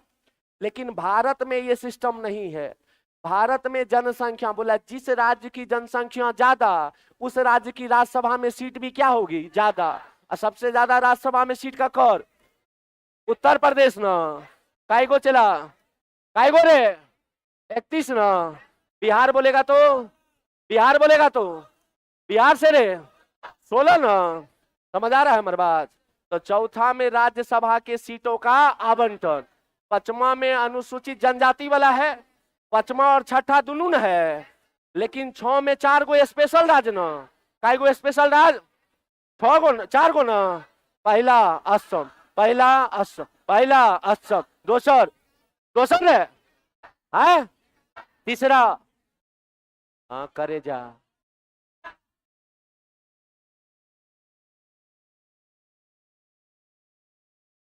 मिजोरम। देखो एक बात बता, अभी जनसंख्या ज्यादा है, इसमें तुम लोग लिपसिंगो कर लेता होगा। कोई मिजोरम के बदले भाई साहब तमिलनाडु कह देता होगा। ठीक है, तो 4 गो स्पेशल राज्य ना। जब 7वां अनुसूची जब देखेगा चला, तो 7वां अनुसूची में 3 गो सूची दिया गया। काय गो दिया गया है? 3। एगो क्या था? संघ। एगो संघ, दूसरा राज, दूसरा राज, और तीसरा संवर्ती न हो। संघ सूची में कानून कौन बनाएगा? संघ सरकार ना। संघ बोले तो केंद्र सरकार। कौन बनाएगा तुम्हारा? केंद्र सरकार ना। राज्य सूची में, राज्य सूची में, राज्य सूची में राज्य सरकार ना। संवर्ती में रे दोनों, संवर्ती में दोनों, केंद्र भी और राज्य, केंद्र भी और राज्य। लेकिन दोनों में लड़ाई हो गया तो किसका माना होगा? केंद्र का न रे। इसीलिए भारत में फेडरल है या यूनियन? यूनियन है ना। और जहां यूनियन है वहां केंद्र मजबूत या राज्य मजबूत? केंद्र न रे। तो दोनों में लड़ाई होगा तो ककर वैल्यू? केंद्र का ना। तो अब ध्यान से समझना चला, संघ सूची में ओरिजिनल में 97 गो विषय था। काय गो विषय? अब वर्तमान में 100 गो। वर्तमान में रे 100 गो ना। राज्य सूची में काय गो था? 66 ना। काय गो था? 66। अब वर्तमान में 61 ना। संवर्ती सूची में काय गो था? संवर्ती सूची में 47 ना। अब वर्तमान में हमारी बात समझ आ रहा है? तो राज्य सूची में कौन बनाएगा? राज्य सरकार। संघ सूची में समवर्ती में दुन्नु, समवर्ती में दुन्नु, और दुन्नु में लड़ाई हो गया तो कर वैल्यू केंद्र का ना, समझ आ रहा है। तो एक आंसर क्या हो जाएगा, एक आंसर है राज्य सरकार। राज्य सूची में कौन बनाएगा, राज्य सरकार। और राज्य सूची में ओरिजिनल में काय गो था 66 गो, अब वर्तमान में काय गो है 61, वर्तमान में 61। समझ आ रहा है, कोनो दिक्कत नहीं।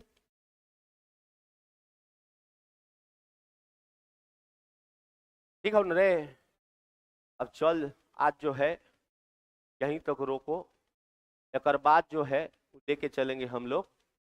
कल क्लास है हो, कल हो है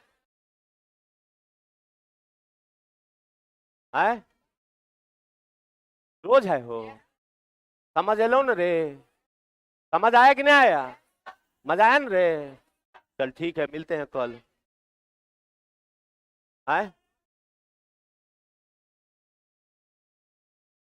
हम ही आएंगे। हाँ, आर कोनो क्वेश्चन हो रे, आर कोई क्वेश्चन है? चल ठीक हो।